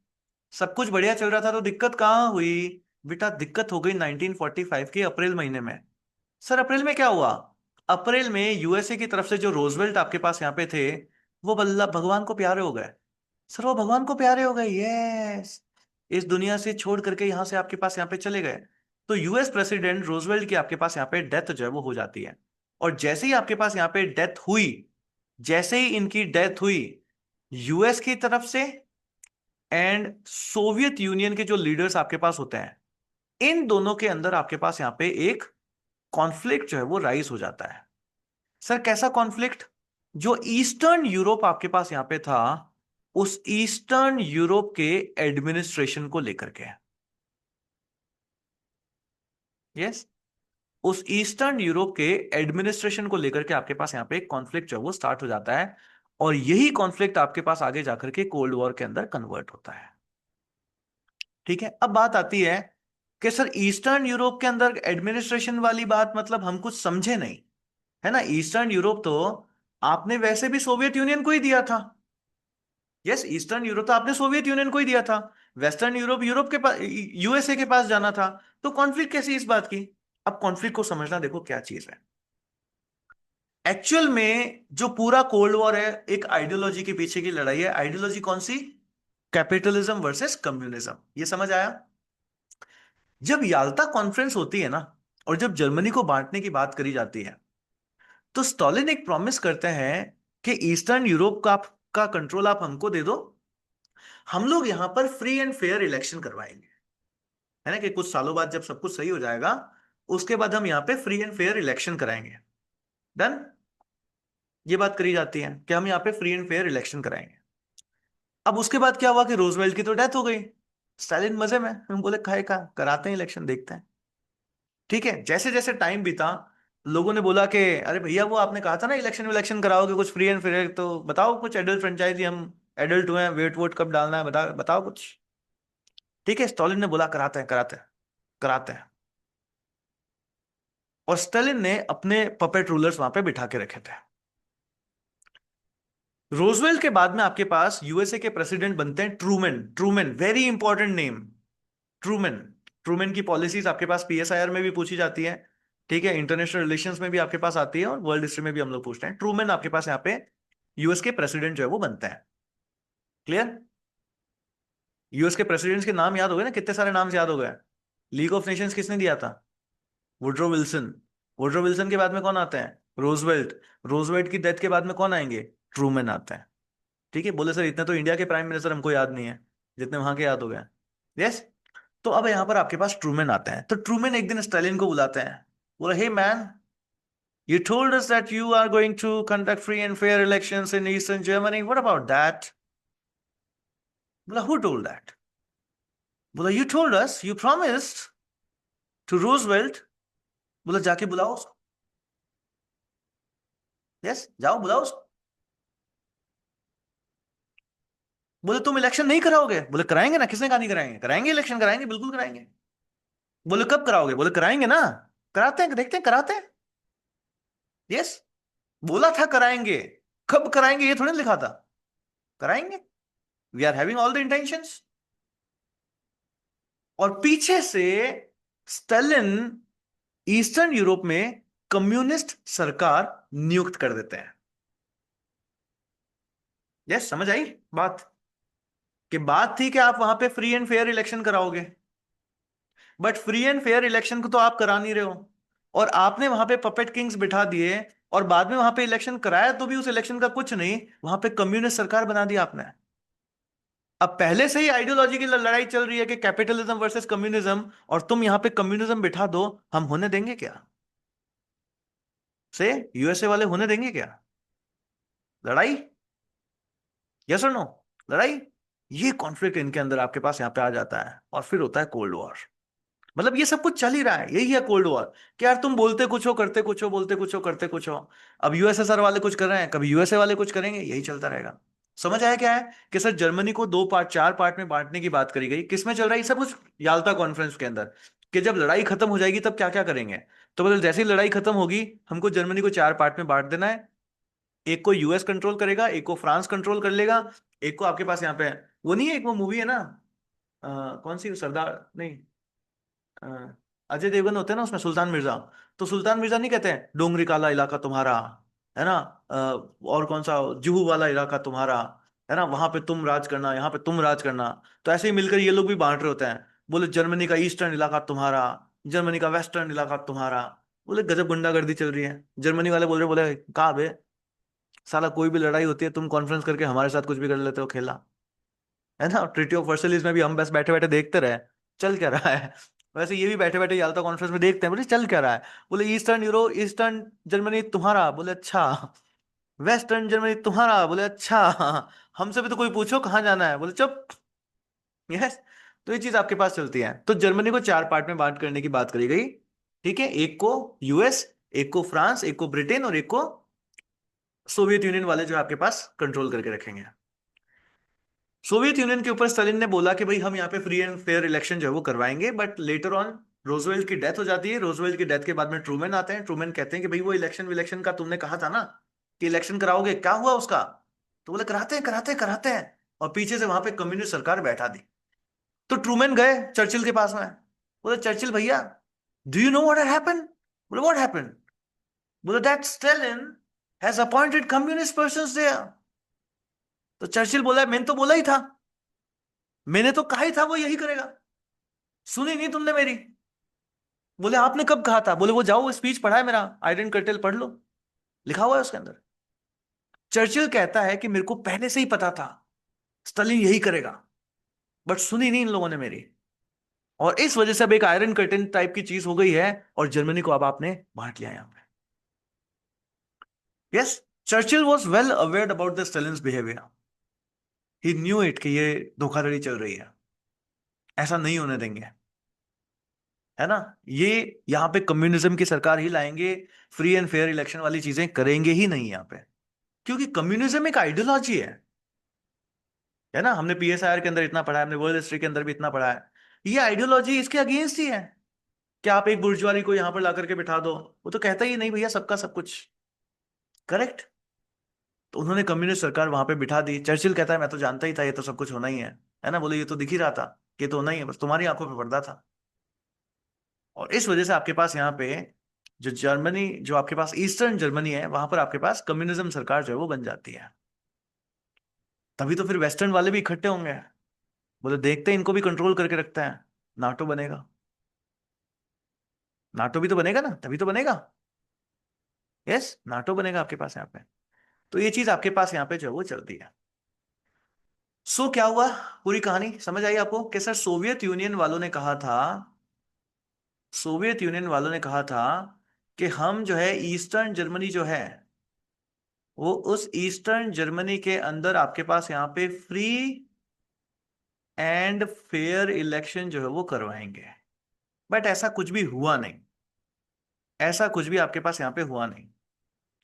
स्टालिन ने पहले तो याल्टा अग्रीमेंट की इन सारी बातों को इग्नोर किया, और उसके बाद जब उसके ऊपर ज्यादा ही फोर्स उसके ऊपर किया गया, तो उन्होंने ईस्टर्न जर्मनी के ऊपर कम्युनिस्ट सरकार को जो है वो बिठा दिया।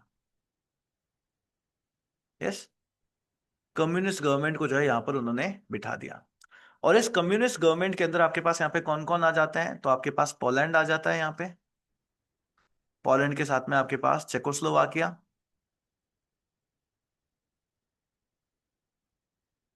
हंगरी, यूगोस्लाविया, उसके बाद रोमानिया, उसके बाद बर्लिन एंड अर्बेनिया। अर्बेनिया, इन सब जगहों के ऊपर आपके पास यहाँ पे कम्युनिस्ट सरकार जो है आपके पास आकर के बैठ जाती है। क्लियर यहां तक सभी को? यहां तक क्लियर हुआ? तो यहां पर आकर के आपके पास यहाँ पे कम्युनिस्ट सरकार जो है वो बैठ जाती है। चलो सर, सो 1945 में क्या होता है? 1945 में आपके पास यहाँ पे रूजवेल्ट की डेथ हो जाती है। एंड रूजवेल्ट की डेथ के बाद में जो यूएस में आपके पास प्रेसिडेंट कौन बनते हैं, तो यहां पर अब आपके पास आ जाते हैं ट्रूमैन। ठीक है, यहां पर अब आपके पास आ जाते हैं ट्रूमैन। सो हेनरी एस ट्रूमैन आपके पास होते हैं, हु बिकम्स यूएस के नेक्स्ट प्रेसिडेंट। सो अप्रैल के अंदर तो इनकी डेथ होती है, और जुलाई 1945 के अंदर आपके पास इनकी फिर से आपके पास मीटिंग होती है, जिसके अंदर एक तरफ तो आपके पास ट्रूमैन बैठता है, एक तरफ आपके पास यहाँ पे चर्चिल बैठता है, और एक तरफ आपके पास यहाँ पे स्टालिन बैठता है। ये सब लोग मिलकर के जर्मनी में बैठ मिलते हैं। ट्रूमैन इनको कहते हैं कि भाई तुमने, स्टालिन से कहते हैं कि भाई तुमने इलेक्शन कराने की बात करी थी ना, क्या हुआ उसका? स्टालिन कहता है नॉट पॉसिबल। ईस्टर्न जर्मनी के हालात देखते हुए हमें लगता नहीं है कि वहां पे जो है इलेक्शन जो है आपके पास यहाँ पे पॉसिबल जो है वो होगा। चर्चिल कहता है कि मेरे को तो पता ही था ये बात होनी है। तो चर्चिल ने अपनी स्पीच में कहा थी ये बात कि कैपिटलिज्म एंड कम्युनिज्म, ये दोनों एक साथ रह ही नहीं सकते। ये दोनों दुनिया में एक साथ आपके पास यहाँ पे रह ही नहीं सकते। चर्चिल ने अपनी स्पीच के अंदर ये बात जो है आपके पास यहाँ पे कही थी। तो इस तरीके से अगर मैं ईस्टर्न यूरोप को देखता हूं उस टाइम में, तो ईस्टर्न यूरोप के अंदर डोमिनेशन अगर हम लोग यहाँ पे देखें, तो अब डोमिनेशन आपके पास यहाँ पे किसका बन गया है? सर डोमिनेशन बन गया आपके पास यहाँ पे सोवियत यूनियन का। और जो ये ईस्टर्न यूनिट में अंदर आपके पास यहाँ पे सोवियत यूनियन का डोमिनेशन बना, इसी को अब आगे जाकर के आपके पास बोला जाने लगा ईस्टर्न ब्लॉक। क्या बोलते हैं? इसी को आगे जाकर के आपके पास यहाँ पे ईस्टर्न ब्लॉक जो है वो बोलते हैं। और यहीं पे आपके पास यहाँ पे चर्चिल आपके पास बाद में जब स्पीच देते हैं, तो फिर वो कहते हैं कि जर्मनी को एक आयरन कर्टन के थ्रू जो है आपके पास यहाँ पे बांट दिया गया है। यस, बांट दिया गया है। सो चर्चिल आपके पास यहाँ पे एक स्पीच देते हैं, और वो स्पीच में कहते हैं कि जर्मनी को एक आयरन कर्टन के थ्रू दो पार्ट में बांट दिया गया है, जिसका एक पार्ट जो है उसको बोलते हैं ईस्टर्न पार्ट। ये जो ईस्टर्न पार्ट है ये कंट्रोल किया जा रहा है, कंट्रोल्ड बाय सोवियत यूनियन। अब प्रॉब्लम यह है कि इस एरिया के अंदर आपके पास बर्लिन भी आता है। Berlin is a part of this region. और यहां पर अब आपके पास यहाँ पे आधा बर्लिन जो है आपके पास इसी में आ जाता है, और यहां पर अब आपके पास कम्युनिस्ट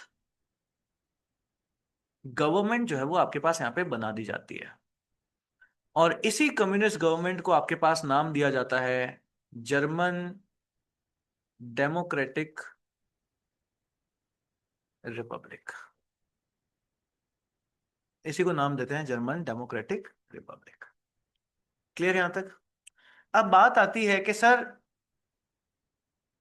अब बात आती है कि सर ये जर्मनी था, ये सोवियत था, इसको बांट करके बफर बनाने की बात करी थी, and Soviet union has done it. Soviet union has done it, इसने कर लिया ये। यहां पे कम्युनिस्ट सरकार बिठा दी। याल्टा अग्रीमेंट हुआ, सब कुछ हुआ, उसके बाद इन्होंने यहाँ पे कम्युनिस्ट सरकार बिठा दी। सर अब यूएसए क्या करेगा? यूएसए क्या करेगा अब यहाँ पे? तो हमने यूएसए वालों से पूछा कि भैया तुम जो है वो अब क्या करोगे? तो यूएसए वाले कहते हैं, we have got a plan. Yes, we have got a plan. तो यहां से हमने पूछा ट्रूमैन से कि भैया अब तुम सोवियत यूनियन को कैसे रोकोगे? क्या करोगे अब तुम? तो ट्रूमैन कहते हैं चिंता मत करो, आई हैव सर्टेन प्लान्स, कुछ योजना है मेरे पास। पहली योजना है यूएसए की कंटेनमेंट पॉलिसी। दूसरी योजना आपके पास होती है मार्शल प्लान। और इन दोनों का ऑब्जेक्टिव क्या है? इन दोनों का ऑब्जेक्टिव है सोवियत यूनियन को रोकना। सोवियत जो अपना इन्फ्लुएंस क्रिएट कर रहा है, उस इन्फ्लुएंस को अब रोकना। करेक्ट। तो ये दो पॉलिसीज आपके पास यहाँ पे जो है वो आती है। पहली पॉलिसी क्या आएगी? लिखिए जल्दी से, चैट बॉक्स में लिखिए, राइट इट डाउन फास्ट, लिखिए जल्दी से।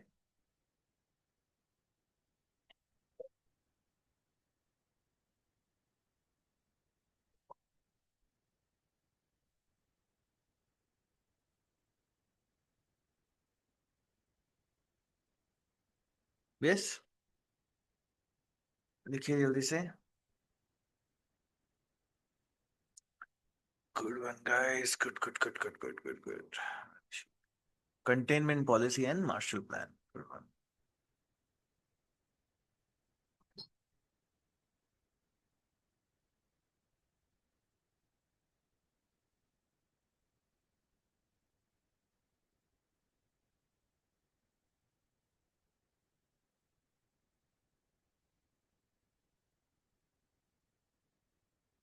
Marshall plan and containment policy, Sushri Das, good one.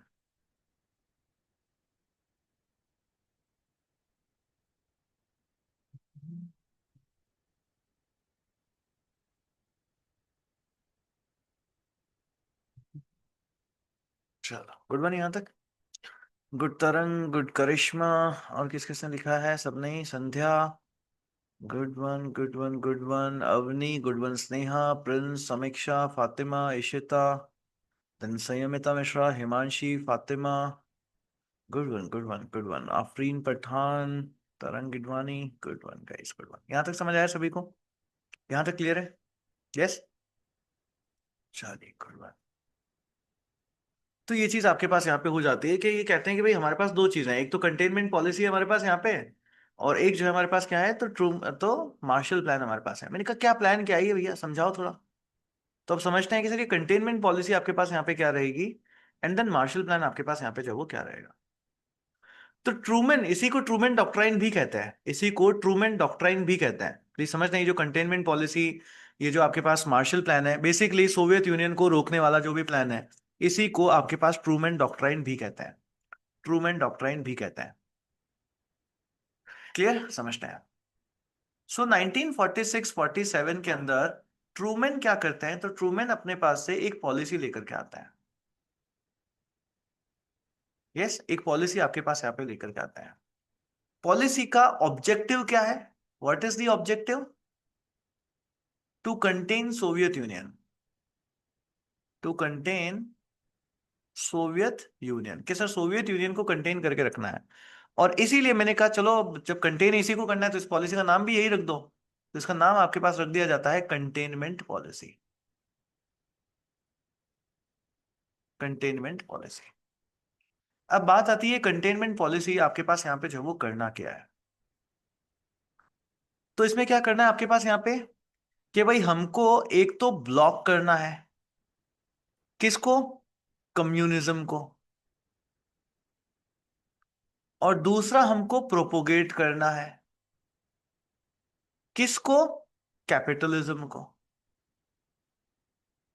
Yes, capitalism को प्रमोट करना है, और कम्युनिज्म को जो है हमको यहाँ पे ब्लॉक जो है आपके पास यहाँ पे करना है। तो मैंने कहा तुम्हारी बात तो बहुत अच्छी है कि कैपिटलिज्म को प्रमोट करो, कम्युनिज्म को ब्लॉक करो, पर ये सब कुछ करोगे कैसे? होगा कैसे? ऐसी क्या पॉलिसी बनाओगे? तो बोला हम बनाएंगे अलायंसेस। क्या करेंगे? अलायंसेस आपके पास यहाँ पे जो है वो बनाएंगे। एंड अलायंसेस बनाने के लिए क्या चीज कैसे करेंगे, what is the policy? Obviously वही कि बड़े भैया बन जाओ, प्रोटेक्शन दो, वेपन्स दो, यस, एंड क्या दो, इकोनॉमिक एड दो।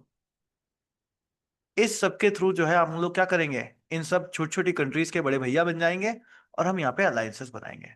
तो मैंने कहा चलो तुम्हारा प्लान तो बहुत बढ़िया है, पर क्या तुम ये कर भी पाए क्या? बोले हाँ हमने करा ना, हम लोगों ने टर्की को जोड़ दिया और हमने ग्रीस को जोड़ दिया। मैंने कहा टर्की और ग्रीस को जोड़ दिया, यस।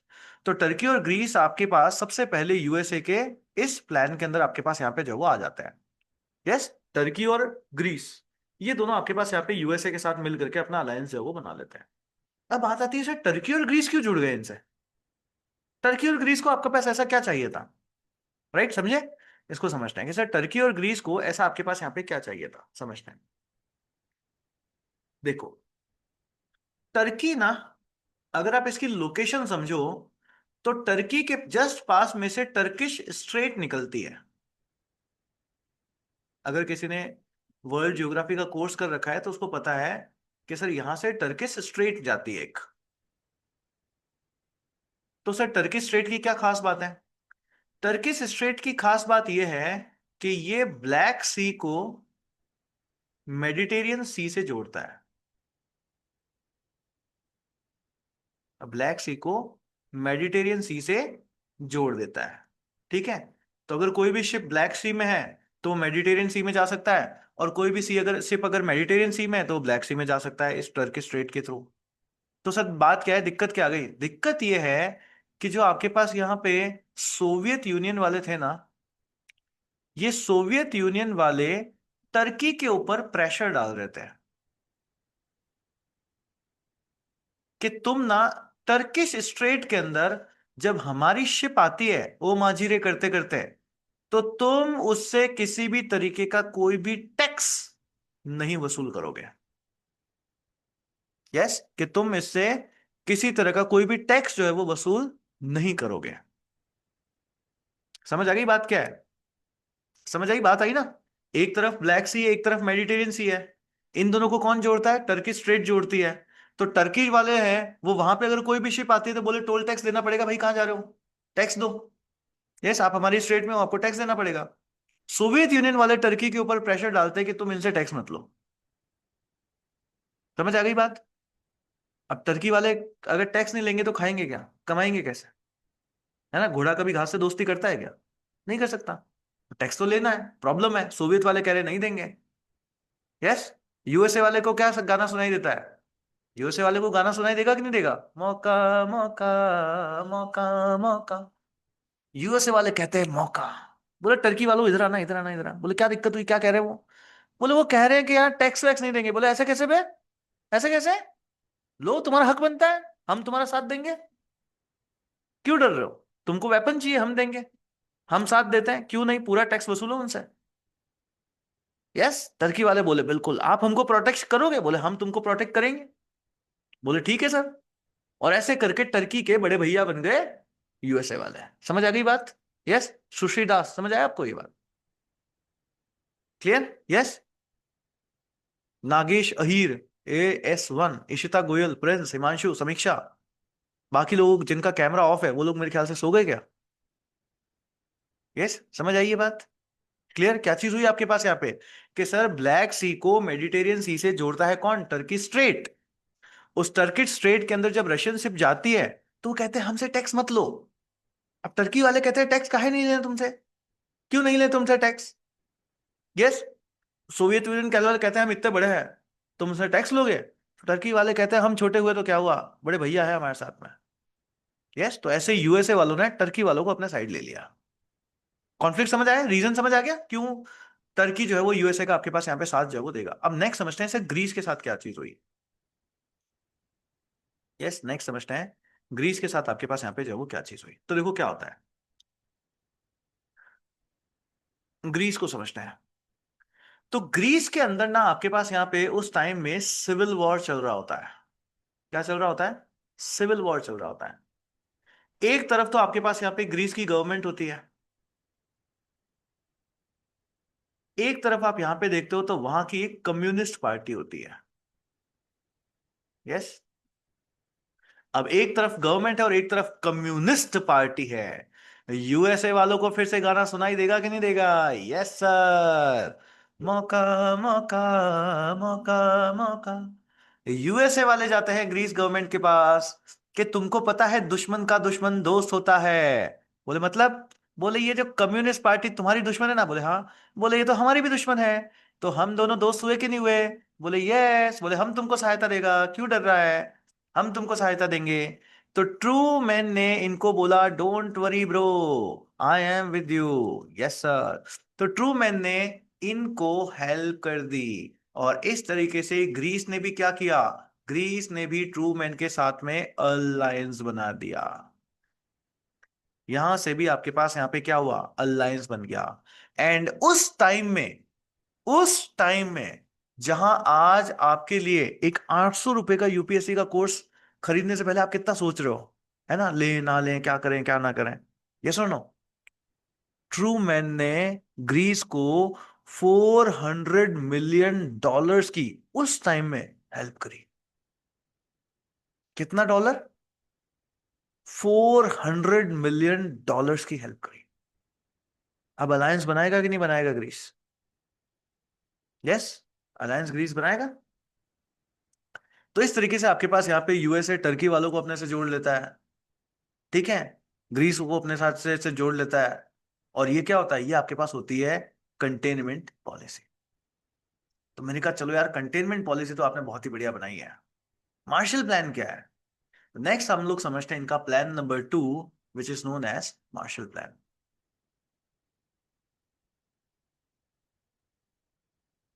अब देखो मार्शल प्लान आपके पास यहाँ पे क्या है। तो मैंने ट्रूमैन को बोला कि भैया मेरे को बताओ ये मार्शल प्लान क्या है। तो ट्रूमैन कहता है कि सुनो, ये जो वर्ल्ड वॉर सेकंड है ना आपके पास, वर्ल्ड वॉर सेकंड, मैंने कहा हाँ क्या हुआ? बोले इस वर्ल्ड वॉर सेकंड की वजह से दुनिया में बहुत बड़ी फूड शॉर्टेज आ गई है। क्या आ गई है? बहुत बड़ी फूड शॉर्टेज आ गई है। मास स्केल के ऊपर आपके पास यहाँ पे इस दुनिया के अंदर डिवास्टेशन हुआ है। और इन सब के चलते अगर हम यहाँ पे देखें तो बहुत बड़ा एक इकोनॉमिक फॉल जो है इस दुनिया में आपके पास यहाँ पे देखने को मिला है। जैसे एक बहुत बड़ा इकोनॉमिक फॉल जो है आपके पास यहाँ पे देखने को जो है वो मिला है। तो ट्रूमैन कहते हैं कि हम यहाँ पे एक प्लान के साथ आ रहे हैं कि जो भी वॉर हिट कंट्रीज हैं, उन सारी वॉर हिट कंट्रीज को अपनी इकोनॉमिक रिकवरी के लिए हम लोग $13 बिलियन आपके पास यहां पे जो है वो देंगे। क्या देंगे? $13 बिलियन का हम लोग जो है यहां पर हम आपको हेल्प करेंगे। इस $13 बिलियन को लेकर के आप अपनी फूड से रिलेटेड प्रॉब्लम को सॉल्व कर सकते हो। आपको अगर ग्रोथ करनी है तो ग्रोथ करने के लिए इंडस्ट्रीज बनानी है, इंडस्ट्रीज के लिए मशीन्स चाहिए, हम आपको वो मशीनरी भी देंगे। यस। और जो कोई भी अदर मटेरियल आपको चाहिए, हम आपको वो अदर मटेरियल भी देंगे। और ये सब कुछ किसने किसको दिया? इसने ये सब कुछ इन्होंने किया वेस्टर्न यूरोपियन कंट्रीज के लिए। ये उनका आपके पास यहाँ पे होता है, ये आपके पास उनका होता है मार्शल प्लान। तो मैंने ट्रूमैन को बोला कि भैया ये सब कुछ तुम ना मतलब क्यों करना चाहते हो, ये सब कुछ क्यों करना है? तो ट्रूमैन कहता है कि जब किसी इंसान को पैसे की चमक दिखती है ना, उसको उसके बाद कम्युनिज्म नजर नहीं आता। समझ रहे हो ना कितनी गहरी बात है? कि वेस्टर्न यूरोप को जब मैं पैसों की चमक दिखाऊंगा ना, यस, जब उनको ग्रोथ दिखेगी ना कि यार लड़ाई की वजह से हम खत्म हो चुके थे, आज यूएसए ने आकर के हमारी हेल्प करी और हम रातों रात फिर से ठीक हो गए, जब उनको वो पैसों की चमक दिखेगी ना, क्या वो यहां पे कम्युनिज्म को स्प्रेड होने देंगे क्या? नहीं होने देंगे। This is how we are going to contain Soviet Union. हम उसको ब्लॉक कर देंगे। ये आपके पास यहाँ पे मार्शल प्लान होता है। सो कंटेनमेंट पॉलिसी समझ में आई कि जो भी परेशान देश है जाके उसकी हेल्प करो, है ना? उसको उसके बड़े भैया बन जाओ, प्रोटेक्शन दो, वेपन दो, इकोनॉमिक एड दो। And what is Marshall plan? कि जो western European war hit countries हैं उसको डेवलपमेंट के लिए पैसा दो, ताकि वो आपके साथ यहाँ पे आ जाए। और इस तरीके से यूएसए की आपके पास यहाँ पे एक पूरी की पूरी अलायंसेस जो है आप यहाँ पे देखते हो, तो फिर आपके पास यहाँ पे बन जाती है। डन यहां तक सभी को? क्लियर यहां तक? चलें आगे चलें। चलिए गुड वन, आगे समझते हैं। सब कुछ बहुत ही बढ़िया जो है आपके पास यहाँ पे चल रहा था, सब कुछ बहुत ही बढ़िया, सब कुछ बहुत ही बढ़िया जो है यहाँ पर आपके पास यहाँ पे जो है चल रहा था। बट फिर से अगर आप यहाँ पे देखते हो तो यूएसए वर्सेस सोवियत यूनियन आपके पास हो जाता है, और फिर से इनकी बात हो जाती है जर्मनी के ऊपर। फिर से जर्मनी को लेकर के जो है इनके पास आपके पास कॉन्फ्लिक्ट हो जाता है, और इसको बोला जाता है बर्लिन एयरलिफ्ट। Berlin airlift. अब देखो क्या चीज आपके पास यहाँ पे जो है वो होती है, समझना। सोवियत यूनियन जो है आपके पास यहाँ पे हमेशा से चाहता था कि जर्मनी जो है आपके पास वो कैसा रहे। जर्मनी आपके पास यहाँ पे एक वीक स्टेट की तरह ही हमेशा रहे, एक पपेट स्टेट की तरह रहे, है ना, हमेशा एक बफर बनकर के ही आपके पास यहाँ पे जो है वो आपके पास यहाँ पे रहे। क्लियर? तो सोवियत हमेशा क्या चाहता था कि जर्मनी आपके पास यहाँ पे एक वीक स्टेट जो है वो बनकर के आपके पास यहाँ पे रहे। ठीक है। एंड यहां पे मैंने आपको बताया था ना कि जर्मनी को चार पार्ट में बांट दिया गया था। एक तरफ से यूएस कंट्रोल कर रहा था, एक तरफ से फ्रांस कंट्रोल कर रहा था, एक तरफ से आपके पास यहाँ पे ब्रिटेन कंट्रोल कर रहा था, और एक तरफ से आपके पास सोवियत यूनियन जो है वो कंट्रोल कर रहा था। तो यूएस, फ्रांस और ब्रिटेन वालों ने मिल करके एक डिसीजन लिया कि हम लोग जर्मनी से विड्रॉ करेंगे अब। जैसे यूएस वालों ने अफगानिस्तान से भी ने नहीं लिया था कि हम अफगानिस्तान से विड्रॉ कर रहे हैं। करेक्ट? तो उस तरीके से आपके पास यहाँ पे इन लोगों ने मिल करके डिसीजन लिया कि जो चार ब्लॉक को हम कंट्रोल कर रहे थे, हम यहां से विड्रॉ कर रहे हैं, हम यहां से जा रहे हैं। यस। अब जैसे अफगानिस्तान से जैसे ही वो हटे, कैसी हालत हो गई वहां की? कैसी हालत हो गई थी? करेक्ट ना? जब यूएसए ने वहां से विड्रॉ किया, कैसी हालत हो गई? जर्मनी में भी सेम चीज होनी है कि नहीं होनी है? वही होना था। तो आपके पास यहाँ पे इन लोगों ने मिल करके आपके पास यहाँ पे क्या डिसाइड किया? यस, समझ आया? कि सर 1948 का टाइम था। 1948 के टाइम में ब्रिटेन ने और यूएसए ने, इन सब ने मिल करके बोला कि हम लोग जो हमारी फोर्सेस हैं जर्मनी के अंदर, जर्मनी के अंदर जो हमारी फोर्सेस हैं उसको हम यहां से विड्रॉ कर रहे हैं। ठीक है, हम यहां से जो है वो हटा रहे हैं। और जितने भी ये ऑक्यूपेशनल जोन्स थे, यस, जो जो ऑक्यूपेशनल जोन्स थे, ये ऑक्यूपेशनल जोन्स क्या करेंगे, ये अपना अपना नेशन जो है वो बना लेंगे। एक नेशन बिल्डिंग जो है आपके पास यहाँ पे जो है वो हो जाएगी। क्लियर? यस, समझ आया कि ये जो ऑक्यूपेशनल जोन्स हैं ये अपना अपना देश बना लेंगे, यहाँ पे नेशन बिल्डिंग जो आपके पास यहाँ पे हो जाएगी। अब एक तरफ सोवियत यूनियन है, सोवियत यूनियन को गुस्सा आ गया, एंग्री, बोले ये क्या भाई, ये क्या कर दिया आप लोगों ने यहाँ पे, यस, ऐसे कैसे जा सकते हो। एंड इन्होंने क्या किया, इन्होंने बर्लिन को उस टाइम में आपके पास हॉस्टेज बना दिया।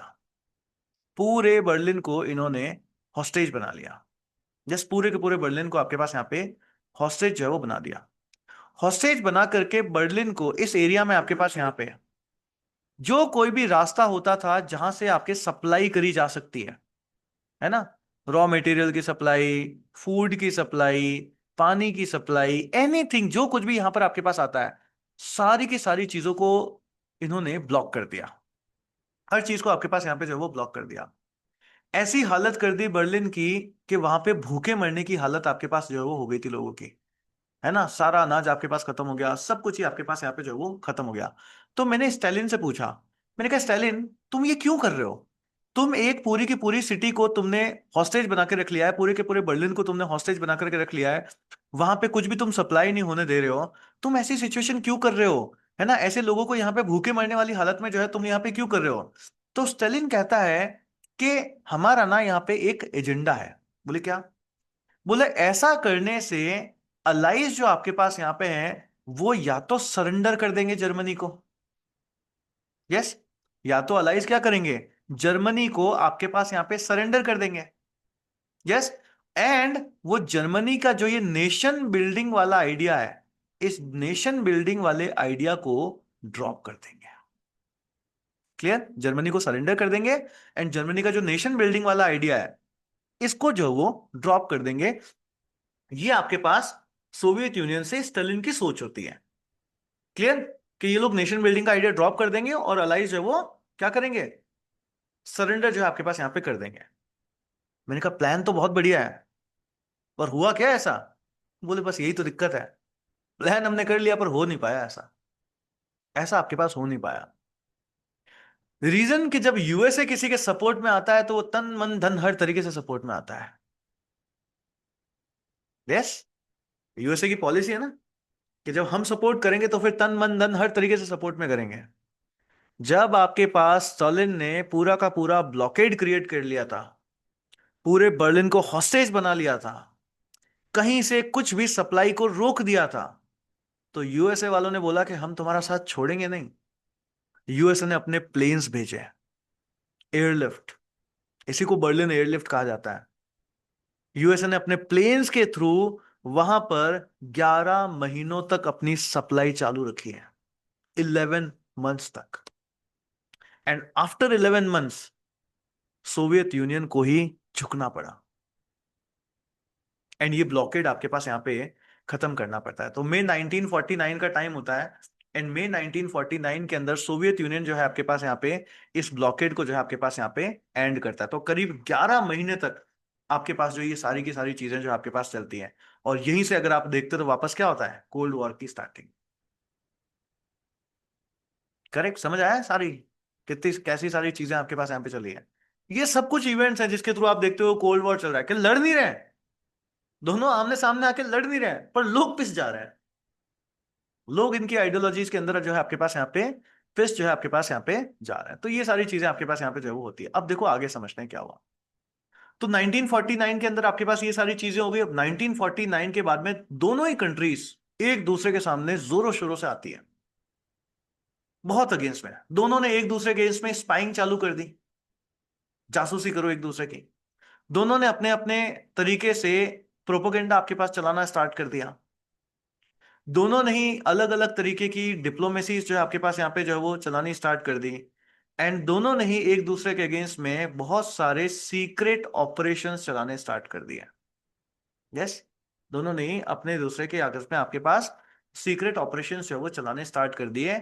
और ऐसा सब करके करना क्या है, हमको बनानी है अलायंसेस। तो दोनों ने ही अपनी बड़ी बड़ी अलायंसेस जो है वो बनानी आपके पास यहाँ पे स्टार्ट कर दी। और इसी के चलते आप देखते हो तो 1949 के अंदर आपके पास क्या होता है, नाटो को क्रिएट किया जाता है। यस, नाटो आपके पास यहाँ पे बनाया जाता है। इस नाटो के अंदर आपके पास यहाँ पे कौन कौन देखने को मिलता है, तो नाटो के अंदर आपके पास यहाँ पे यूएस आ जाता है, कनाडा आपके पास यहाँ पे आ जाता है, एंड बाकी जितने भी वेस्टर्न यूरोपियन कंट्रीज। यस, वो वेस्टर्न यूरोपियन कंट्रीज आपके पास सारी की सारी नाटो का पार्ट जो है आपके पास यहाँ पे बन जाती है। एंड इस नाटो से पूछा गया कि भैया तुम्हारा ऑब्जेक्टिव क्या है, क्यों बन क्यों रहे हो तुम लोग, ये क्या करना है तुमको ये करके? तो बोलते हैं हमको चाहिए कलेक्टिव सिक्योरिटी। क्या चाहिए? Collective security. कि अगर एक के ऊपर भी अटैक किया तो कहते हैं ना, जैसे बाहुबली कहते हैं ना, है ना, कि इसको छूना मतलब बाहुबली की तलवार को छूना, वो वाली बात। कि अगर एक के ऊपर भी अटैक किया तो समझ लेना पूरा नाटो के ऊपर अटैक किया है और हम सारे के सारे आके पेलेंगे तुमको। Yes, what is the objective of creation of NATO? Collective security. कि हमको कलेक्टिव सिक्योरिटी चाहिए, इसलिए हम लोग यहाँ पे नाटो जो है वो आपके पास यहाँ पे बनाता है। What is NATO? North Atlantic Treaty Organization. NATO का मतलब आपके पास होता है नॉर्थ अटलांटिक ट्रीटी ऑर्गेनाइजेशन। तो ये नाटो आपके पास यहाँ पे जो है वो बना दिया जाता है। वाह सर, वाह सर। तो यूएसए ने क्या किया? सर यूएसए ने आपके पास बना दिया नाटो। सर रशिया वालों ने कुछ नहीं किया, किया बेटा, ऐसे कैसे रह जाते? तो मैंने सोवियत यूनियन वालों से पूछा, मैंने कहा भैया तुम क्या कर रहे हो, वो लोग तो नाटो बना ले रहे हैं, तुमने भी कुछ किया कि नहीं किया? बोला हमने भी किया ना। क्या किया सर? इन्होंने किया वर्सो पैक्ट। यस, ये आपके पास यहाँ पे करते हैं वर्सो पैक्ट।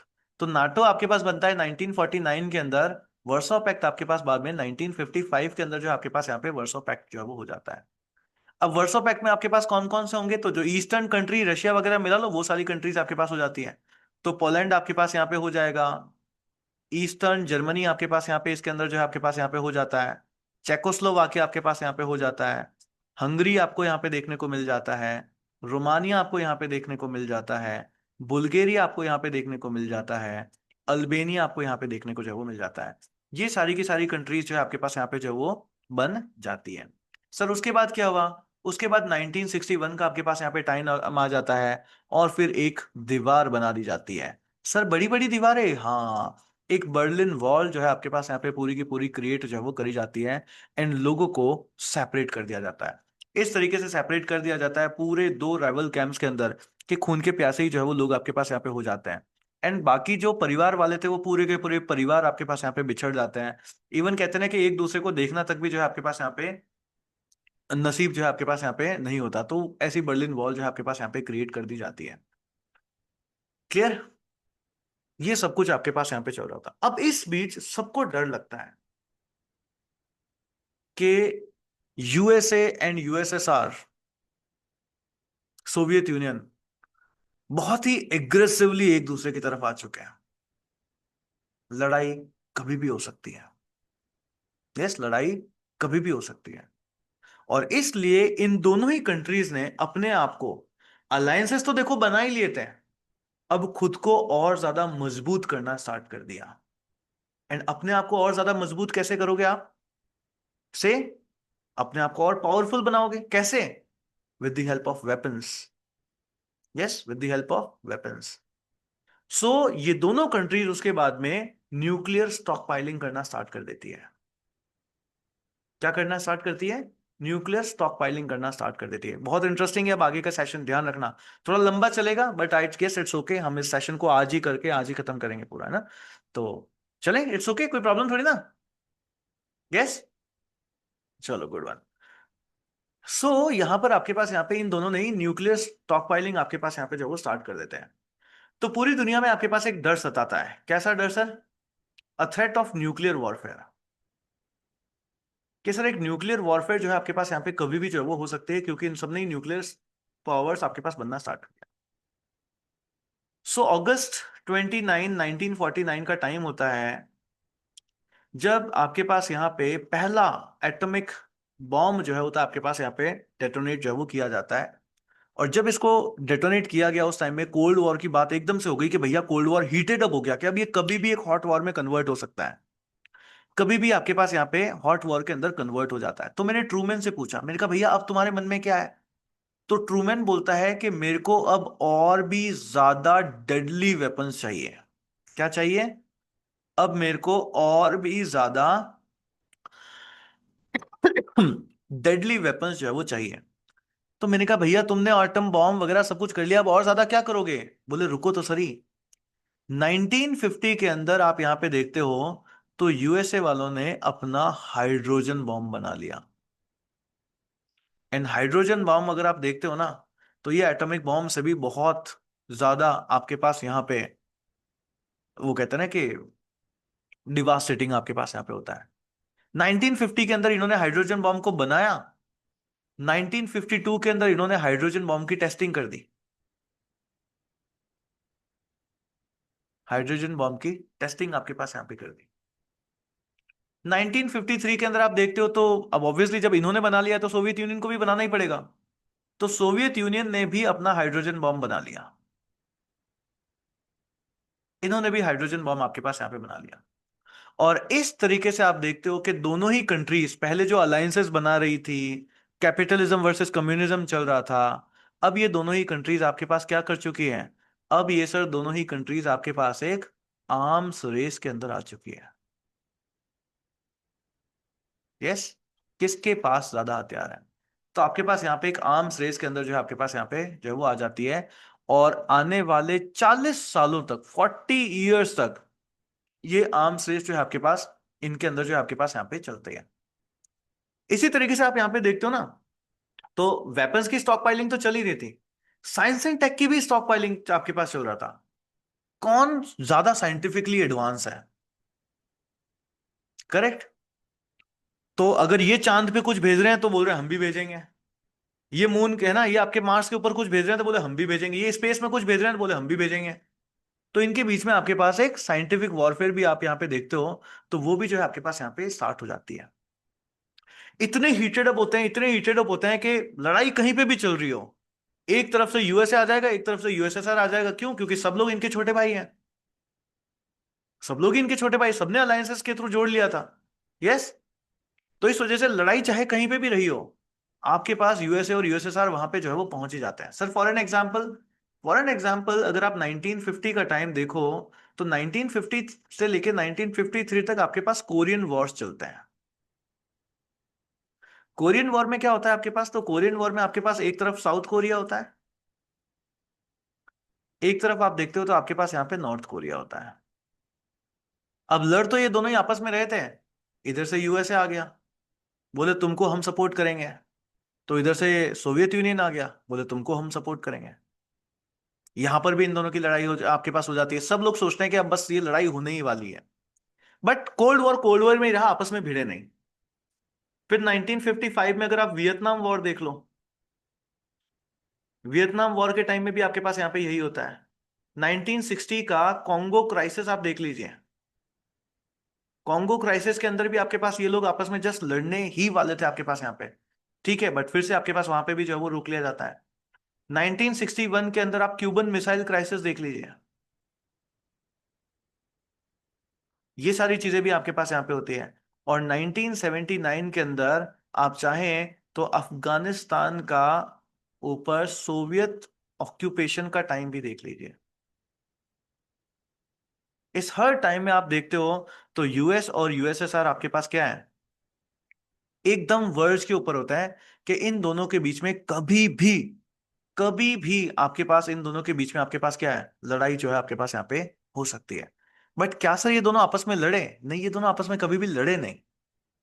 ये दोनों आपस में आपके पास कभी भी लड़े नहीं। क्यों?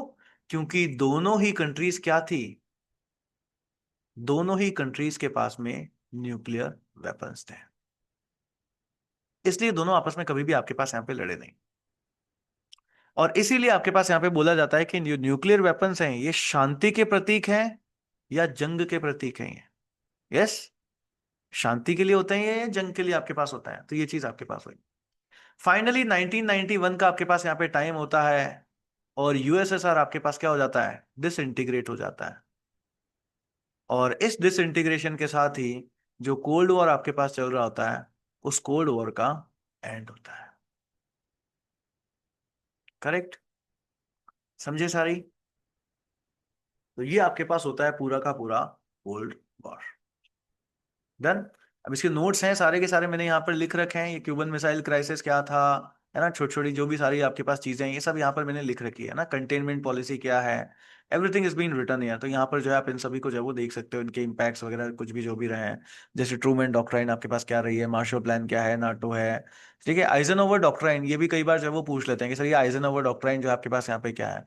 तो ये क्या होता है, it is extension of the containment provided military and economic aid to Middle Eastern countries. ठीक है। तो पहले तो वेस्टर्न कंट्रीज को ही दे रहे थे, अब यहाँ पे क्या है, eastern countries, middle eastern countries को भी आप यहाँ पे देने लग गए। इसको आइजनहोवर डॉक्ट्राइन जो है आपके पास यहाँ पे जो है वो कहता है। ठीक है, मार्शल प्लान है यहाँ पे लिख रखा है, पर्पस वगैरह जो कुछ भी है ये सारी चीजें हम लोगों ने जो यहाँ पे लिख रखी है, आप इसको देख लीजिएगा। करेक्ट।